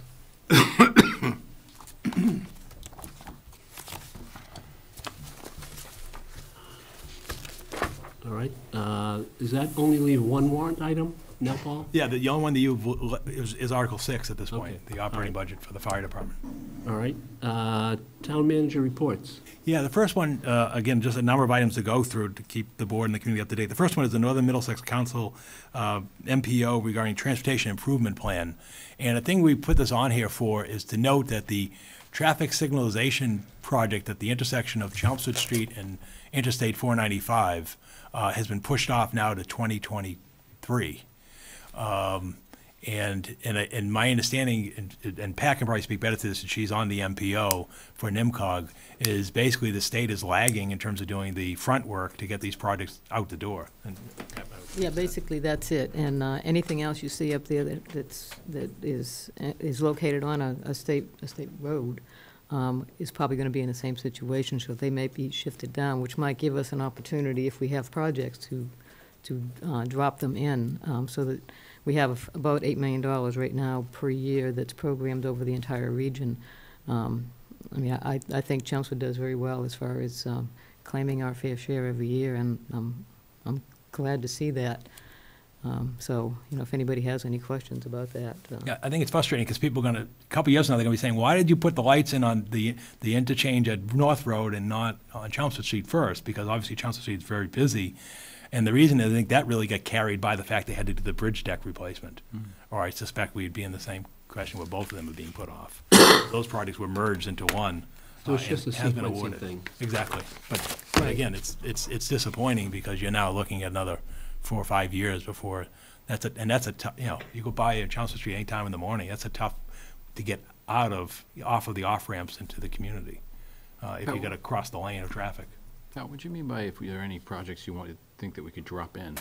If we have projects ready that we do the upfront of the We do the 25% engineering. design, engineering You work. can put those on there now since We we can have- substitute them because what's We Pat's can saying is the propose money's going to them. be there, but the project's not going to be ready. Right. Got it. I mean, that's why you see, like, the one on Concord Road and Boston Road, it was on, like, 2021 or 22, and it's been shifted up closer because there's money to be programmed, and that's ready. That's close enough to be ready that we can program it earlier.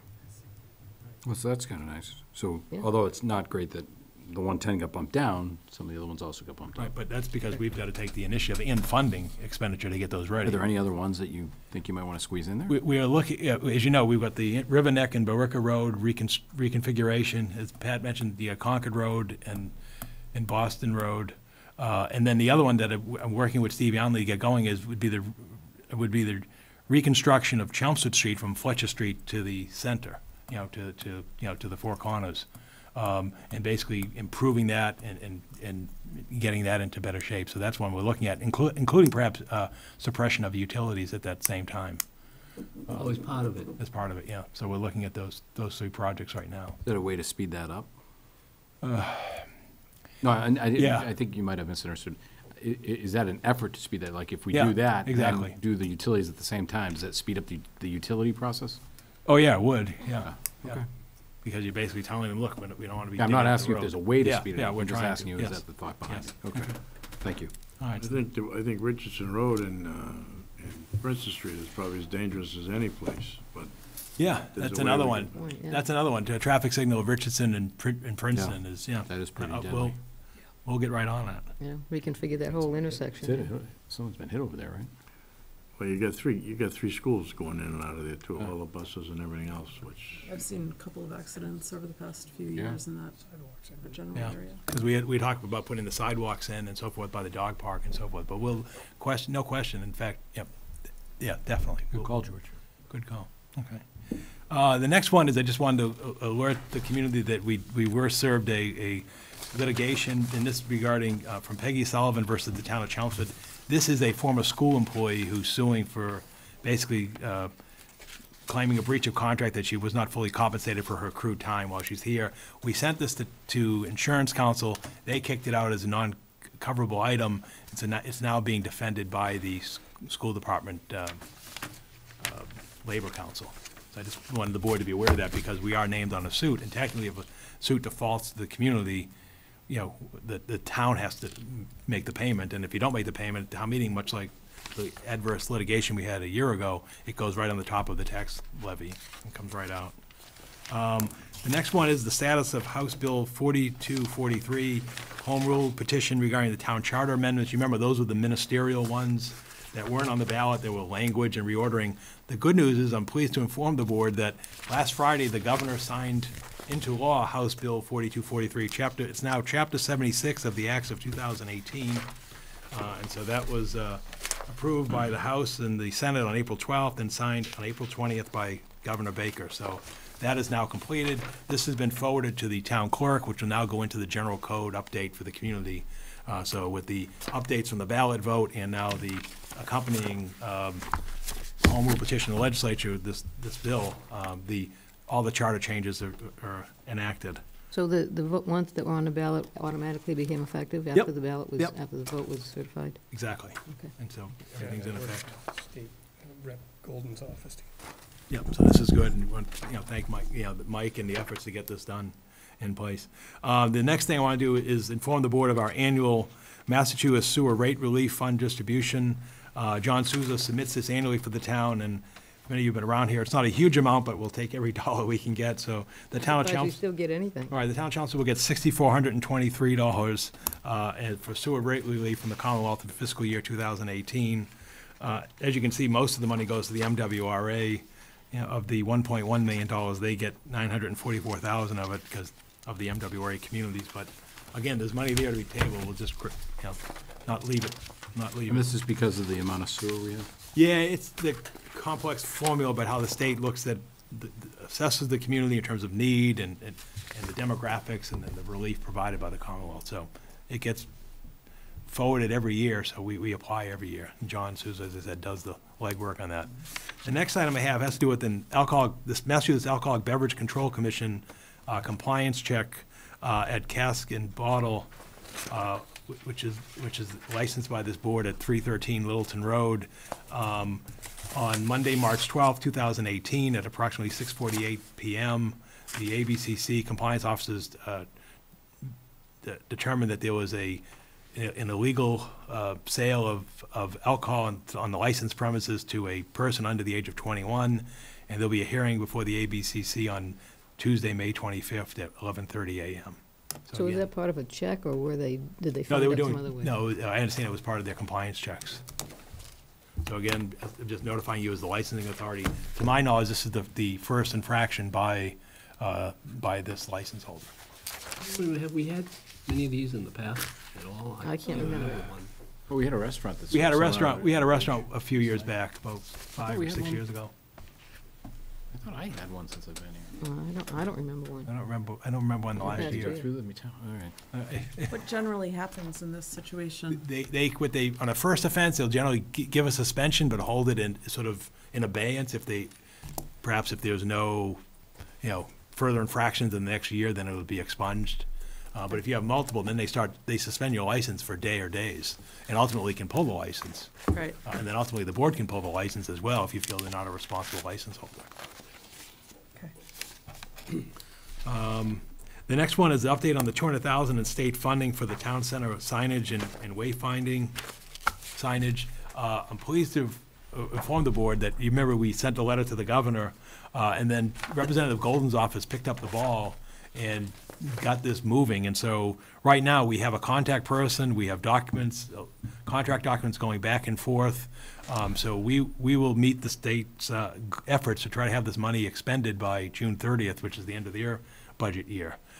So basically, the first phases, which were to be funded by the Community Preservation Fund from the earlier presentation, this money will supplant that. Right. And then we may not have the installation complete by June 30th, but we anticipate having the materials acquired so that we can fully utilize the state funding awarded under this project. So I just, want to inform the board and the community that this is moving, and it's on obviously a very fast track. So Center Village Master Plan Committee will be meeting shortly and, moving this along. And we also have a request to Representative Golden in the current budget that the House is working on this week to see if he can get similar amount of funding to do the North Village. And so hopefully that will be successful as well. So, and then the last thing I have has to do with the Northern Middlesex Council of Government, DLTA, or District Local Technical Assistance Grant. You may recall they put out a second request for projects because of the fact they had some funds left over from the initial request. And working with community development, we did submit funding to get 80 hours of staff time support to enhance the economic development survey and business meetings in the business corridor. So, so we did get that in because that was a tight deadline, as Pat knows. We're getting 80 hours of work from them. Yeah, exactly. They're gonna For come out. nothing, right. And if we didn't grab it, it was either gonna go Right. away or go to another community. Yep. So we put I'm in just a request. clarifying because I heard about it at AEC. So. Yeah. So thank you, Mr. Chairman. That's my report for this evening. Thank you. All right, next on the agenda is discussion concerning the tax classification study. And this goes back a way. Obviously, we had a vote in December, and it was 3-2 to keep classification singular. Subsequently, we had a ballot question, which the majority of the board supported, just a non-binding to find out what the general consensus of the public was. I think that came back as approximately 2-1 favorable, that we should split the tax rate. And the general feeling was that if it fell into that kind of category, that we would support setting up a committee to do a study. Now, Chelmsford has had studies before. There was one done in 1995, one following up in 2005. And the results of those were that the 2005 said basically that they are not saying that you shouldn't do it, and they didn't say that you should do it. They pointed out the reasons why you should do it. The earlier one in 95 pointed out that you shouldn't do it. I think to do it properly, and I sent out a suggestion for discussion to the members of the board to kind of give some ideas about it. That there are three issues. One is, should we set up a committee? Second is, what's the composition of that committee? And the third is, what should be the focus of the committee? And so I tried to lay it out in some suggestion for who we might pick. There's always a discussion of how big a committee should be. I think one of the things I learned going to the Charter Review Committee is you might start out with X number of people, but if it's a large group, it's probably going to shrink by the time you get to the end because it's a lot of commitment, a lot of time, a lot of things change over the course of looking at something over a long period of time. So my feeling was that it should be 7 to 9 people, no more than that, because then it gets unwieldy. I put in here a suggestion of maybe who should be on there. A member of the Board of Selectmen, certainly someone from the Board of Assessors, because there's a lot of factual data that has to come out of that, and that person would have access to that information. A member of the Finance Committee, because again, although changing classification doesn't change the revenue of the town by even $1, the revenue in the end is exactly the same. But they should have a weigh-in on it. Certainly a member of the CBA who understands the nature of business in town and how it may affect that. I thought maybe we should have either the Chelmsford Business Development Director, the one person, Lisa Maroney, or Evan, who is the Economic Development Director, either one, and they could work it out between them which one would be more apropos. Evan certainly has a lot of history that he could bring to that committee, and Lisa would be dealing with the future of that committee, meaning that if you're splitting the tax rate, that could affect future development, and she should weigh in on that. And then there should be some local residents, 2 to 4, that would make either 7 or 9, depending on how much interest there was in the general public in joining the committee. The hard part is trying to find people who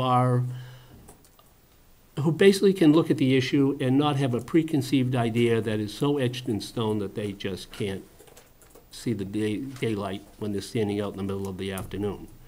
You know, everybody has a preconceived idea about this, and I think you could see that from the debates. But in the end, the idea is that it should be what's best for Chelmsford, and you would hope that people could set aside their viewpoints to give it a fair look and come up with a recommendation in terms of what it means to the town. So first, I think we need to vote on whether or not we should have a committee, period. I don't think it should be majority rules. I think we haven't done it for quite some time. I think the time is appropriate to do that. They would start immediately once the committee is formed, probably sometime in May, considering the time frame we're in. I've asked Chelmsford Telemedia if they have any time. They said Monday nights is best for them. They can probably do it in this room, so it could be televised on Monday nights opposite to when the Board of Selectmen meets. Again, the idea is to give the public and to give the business community as much a knowledge of the situation as we possibly can. And hopefully they would bring in some experts in the field from one area or another who could talk here and come up with a firm recommendation in terms of what classification will mean to Chelmsford if it is split.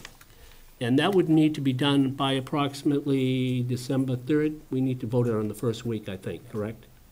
So there's not a lot of time. There's a lot of work to be done. There's a lot of history there. In some cases, I don't think they need to go back to reinvent the stone on some of the history because a lot of the reasons why tax classification are legitimately put in place have already been ferreted out. But I would want them to look at two things that have never been looked, as far as I know, in the town. And that is, one is that towns that elect to go from having a single rate to having a split rate, what rate do they usually go to first? In other words, do they jump to 1.5 immediately? Do they go to 1.1? Do they go to 1.3? I don't think that's ever really been looked at closely, and I think the board would want to know that before we were to eventually to vote on it.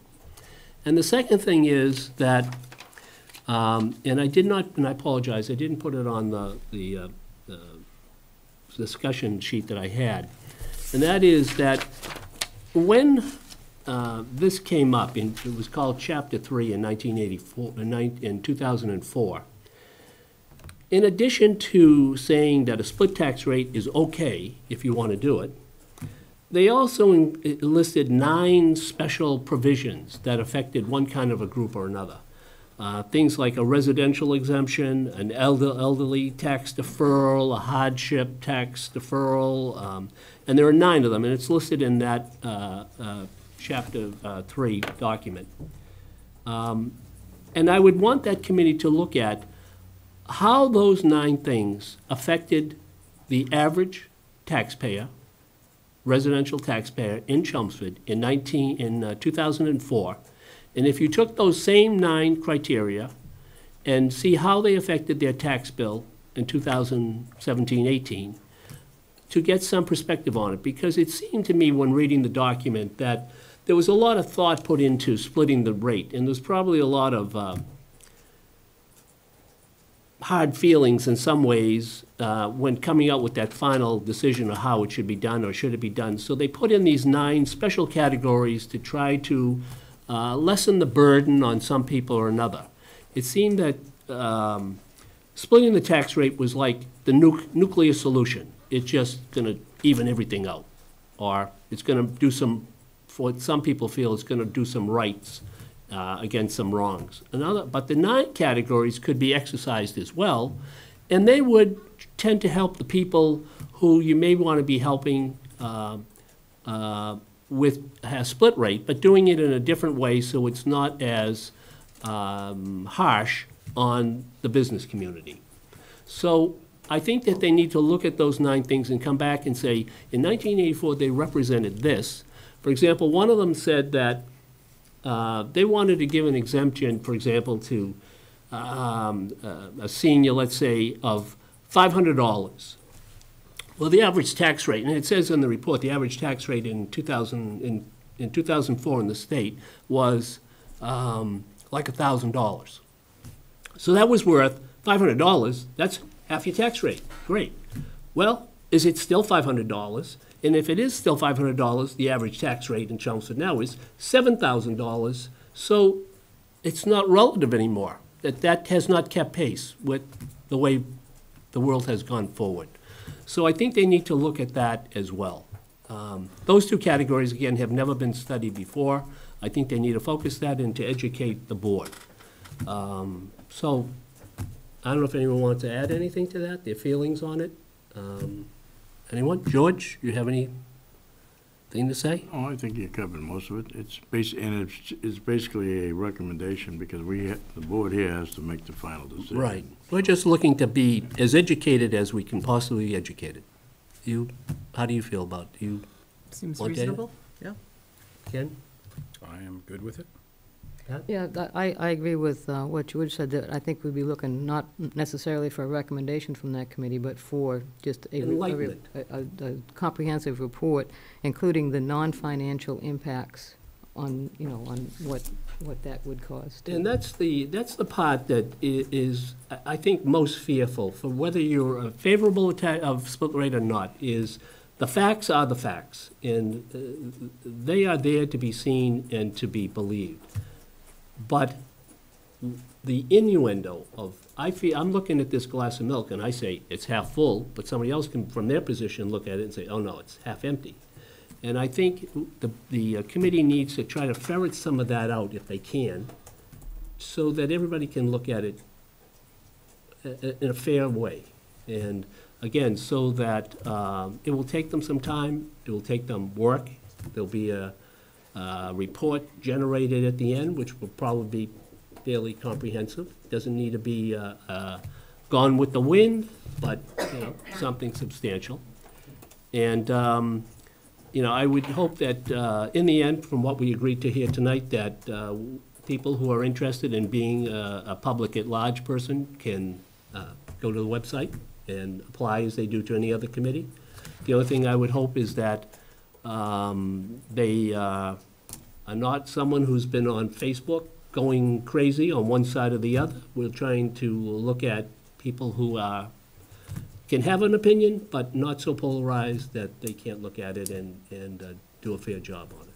So I would assume that we would get those resumes, we would look at those resumes, might feel that someone is not suitable, someone is suitable, and we'll make that decision. If it's a short list, then we would probably say that the committee would be 7. If it's a long list, we probably might say it should be 9. Does that make any sense?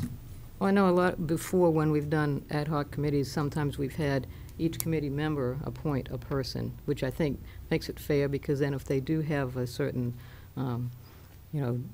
they look one way or another more favorably, you're going to get more of a balanced.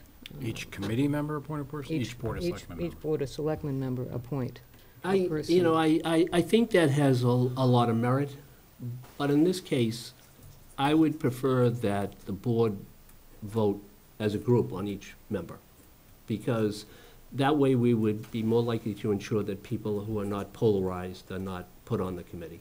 Although that way you might get 2 or 4 people that get 3 votes, and they feel the same way. Majority rules, but I think it's better than, I think collectively we can appoint people better as a collective group rather than as an individual group. Is that? I'm open to either way. Do you have any feelings about it? I understand what you're saying, and I'm also hearing Pat's concerns. I mean, we know the history of how the votes have gone down, and obviously the concern is that, you know, if we do it by committee on every vote, and it goes 3-2 every vote, then you end up with a committee of people that were endorsed by the 3s and not the 2s. Right. I think that's what you're saying. Exactly. What do you think, Judge? You can do it, each one, if you're gonna have 5 members, each one have one. Well, there's 4, and there are 5 of us. All right, Or well, maybe you could say, except for the Board of Selectmen representative, the other 4 members of this board get to appoint one. That would narrow it down to the 4. That work for you? it's fine with me. I mean, I go along with whatever the, you know, the people want, whatever you want to do. It's, again, it's a group that's gonna just. How shall we determine who goes first? Person who's been on the board the longest, is that a fair way to do it? I don't think it matters really, because we're, you know. Well, we have to get all the applications in, right? Right. But some of these that are on this list, we can peck off tonight, because we know that we're gonna pick someone from the Board of Assessors, and you know you're gonna choose someone from the, either Chelmsford Business or the Wouldn't we Economic. let them? Yeah, I would let them. They would pick. Oh, they you would want pick them it. to come forward? They would Okay. pick whoever they want. Okay. Yeah, I don't And think we it could be should- that, you know, one of these categories, they say, well, we really don't want to participate. So we just That's okay, let, Lisa and Evan know we want one of them. If they're willing to do It could it. be a representative of the committee, but needn't be a committee member. So in other words, let's say the finance committee, you ask for an appointment from the finance committee, and they say, we don't want to take any of the committee members, but we'd recommend X person, then that's the other way it's been done in the past. Well, as they would fill out an application like Right, anyone else. exactly. And it would be duly noted that they were The representative supported from- So if by, we ask Lisa or Evan and let them know we want one, they could send somebody else? No, I'm talking about the committee Finance, ones. The finance. assessors, Okay. the finance Oh, that's fine, committee. the rest I get. Right, yeah. But no, I think Evan and Lisa will arm wrestle. I was gonna say. What's the opening line? wrestle them. See who loses? The loser gets the position, right?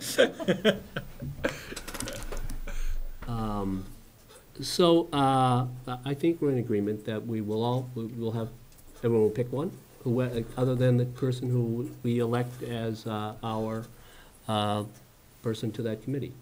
Does that make sense? That sounds fair to me, yeah. Okay. And again, we will review the applications. There may be some people that everybody says, no, they're just too vocal. And that we would not want someone, I put on here unaffiliated representative, basically that says that we don't want to have 4 people from the Finance Committee. One is the official one, and 3 more sign up to do it, or any of the other groups. So it should be, you know, if someone is in the planning board, or someone is in, you know, whatever, as long as it's not double standard, you know, I don't mind, you know, listening to someone like that who wants to. Again, we're looking for a diverse group who's open-minded. So, just to clarify, if one of us nominates somebody who has been on Chelmsford News and all the other Facebook sites going on about this, We would are not, we going to sit there with like a No, computer open to see? And No, do- we won't recommend, this board won't recommend any one. But, Finance could, because they're separate from us. okay. But then we'll all get the applications in. We're gonna get the Let them send it applications. to- When do you want the Go through applications and in choose your by? one. Right. Okay, I And got it. hopefully we'll get a good group Got it. When do you want them in by?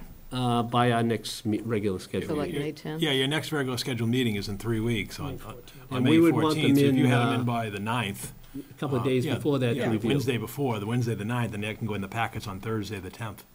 Would it be helpful too to make an announcement at town meeting that we're Sure. looking for I volunteers? think so. Yeah. And then would it be helpful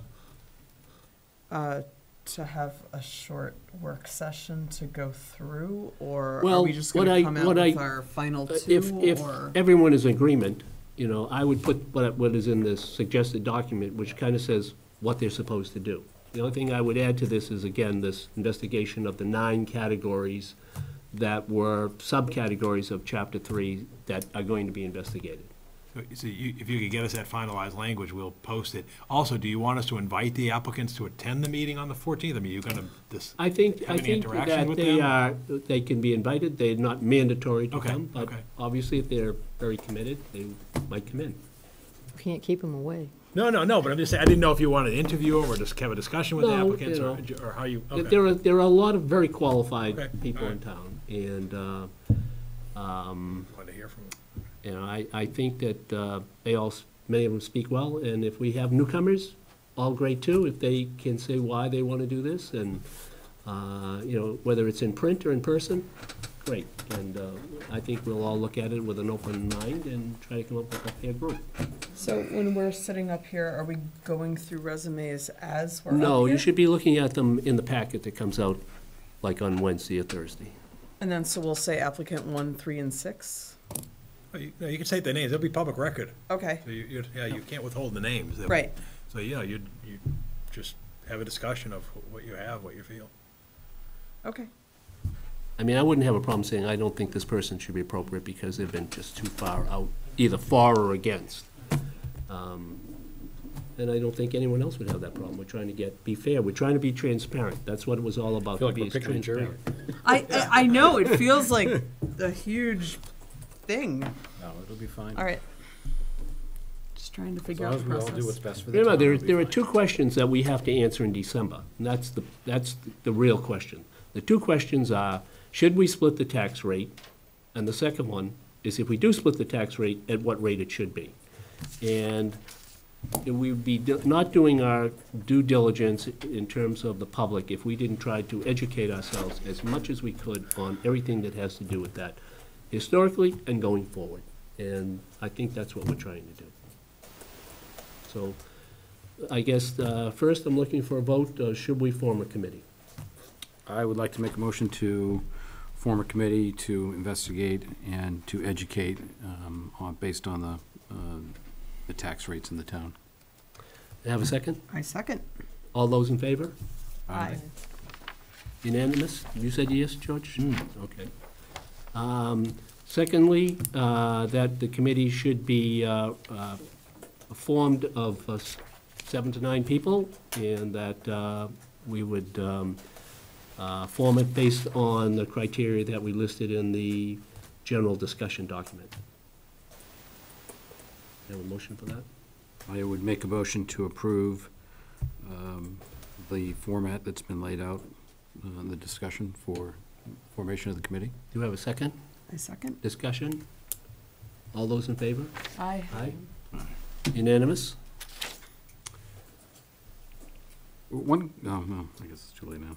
And do we approve the general focus of the committee, so that they would know what they're getting themselves into based on that document, with the addition of having people examine the 9 special classifications, which are mentioned in Chapter 3, the original state document pertaining to this.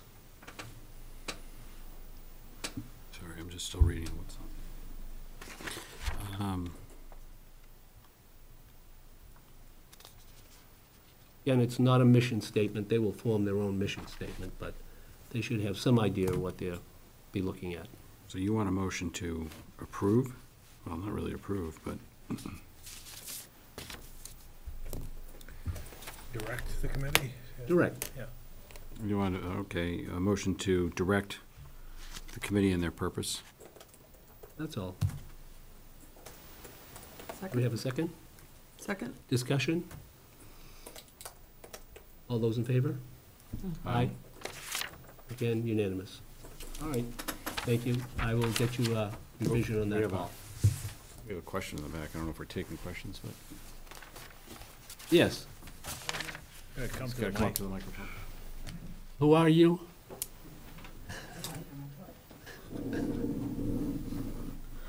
Do you write well? That's a matter of opinion.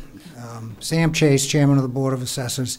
Just so that I understand what you've done this evening, you would like the Board of Assessors to designate a meeting, to designate a person to be on this committee? Yes. Is that correct? Yes. Okay, that's important because we'll have to get that posted. We're having a meeting Thursday, so, okay, thank you very much. But my understanding is that the person may or may not be a member of the Board of Correct. Assessors. Understand. But we'll discuss that at our meeting. Thank you. Glenn, I know we talked about in this, putting a board of committee together. would we be able to appoint technical advisors to work with them, or is that an option? I think that the board would bring in whoever they feel is appropriate.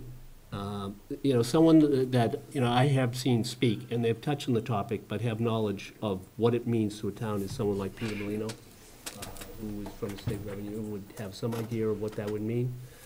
You might have, the Board of Assessors may have friends in other towns that have split rates, and they may come in and talk about the pros and cons of that. But I would expect those experts would come out of the committee. I would hope they would find some. So if the committee wanted to have a few more technical advisors kicking MCOG might around. have That's, someone yeah, that that's- might be weighing in on that. Sure, I mean, that's a point, and I would think you want to leave something for the committee to do, you Yep. know, so we don't tell them who they Right. have to talk to. Let them decide who they want to talk to. Fair enough. Any other questions? All right, next item is Board of Selectmen Committee Liaison Assignments. I had sent out last year's list. For the most part, no one indicated they wanted any changes, although Emily indicated that she would like to work with the Chelmsford School Department, since she has 3 little ones and probably has a vested interest in what goes on. Pat indicated that she would like to do Neshoba. It was on her list last year. The unfilled spots were, goes to you. And otherwise, everything stays status quo. Laura's list will now be yours.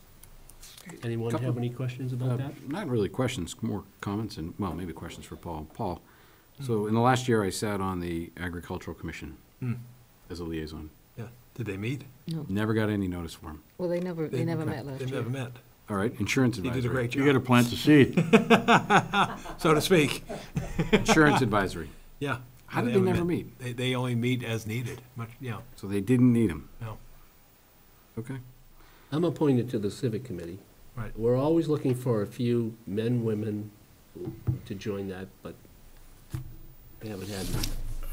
We try to do our best. And that's an actual committee appointment, that's not a Yes. liaison. They have naming rights, I found that out, one of Well, our they previous have naming meetings. recommendation rights. Right, naming We recommendation. actually have the naming rights. And then my last sort of comment is Rep. Golden. Me? She's like me. Well, I was He's on my speed dial. He's my rep, so. on my speed dial too. I run into him quite a bit. So, well, if you want him, fine, that's fine.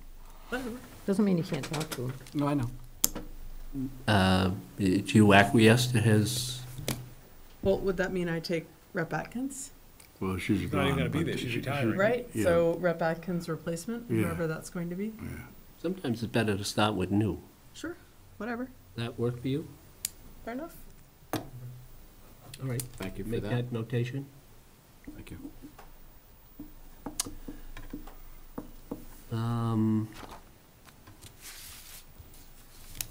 All right, we have minutes from regular meeting on 4/5/18.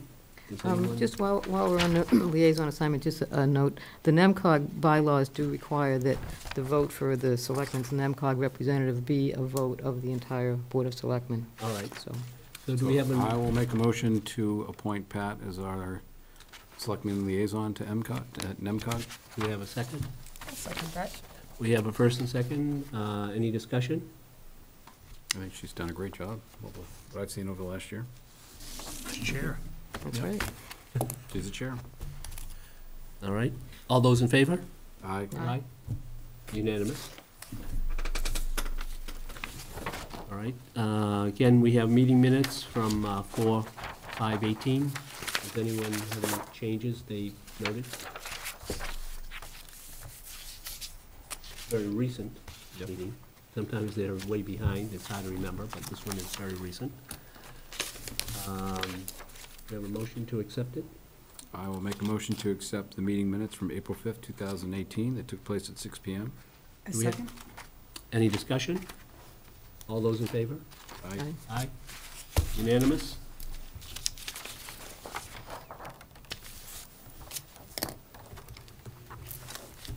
All right.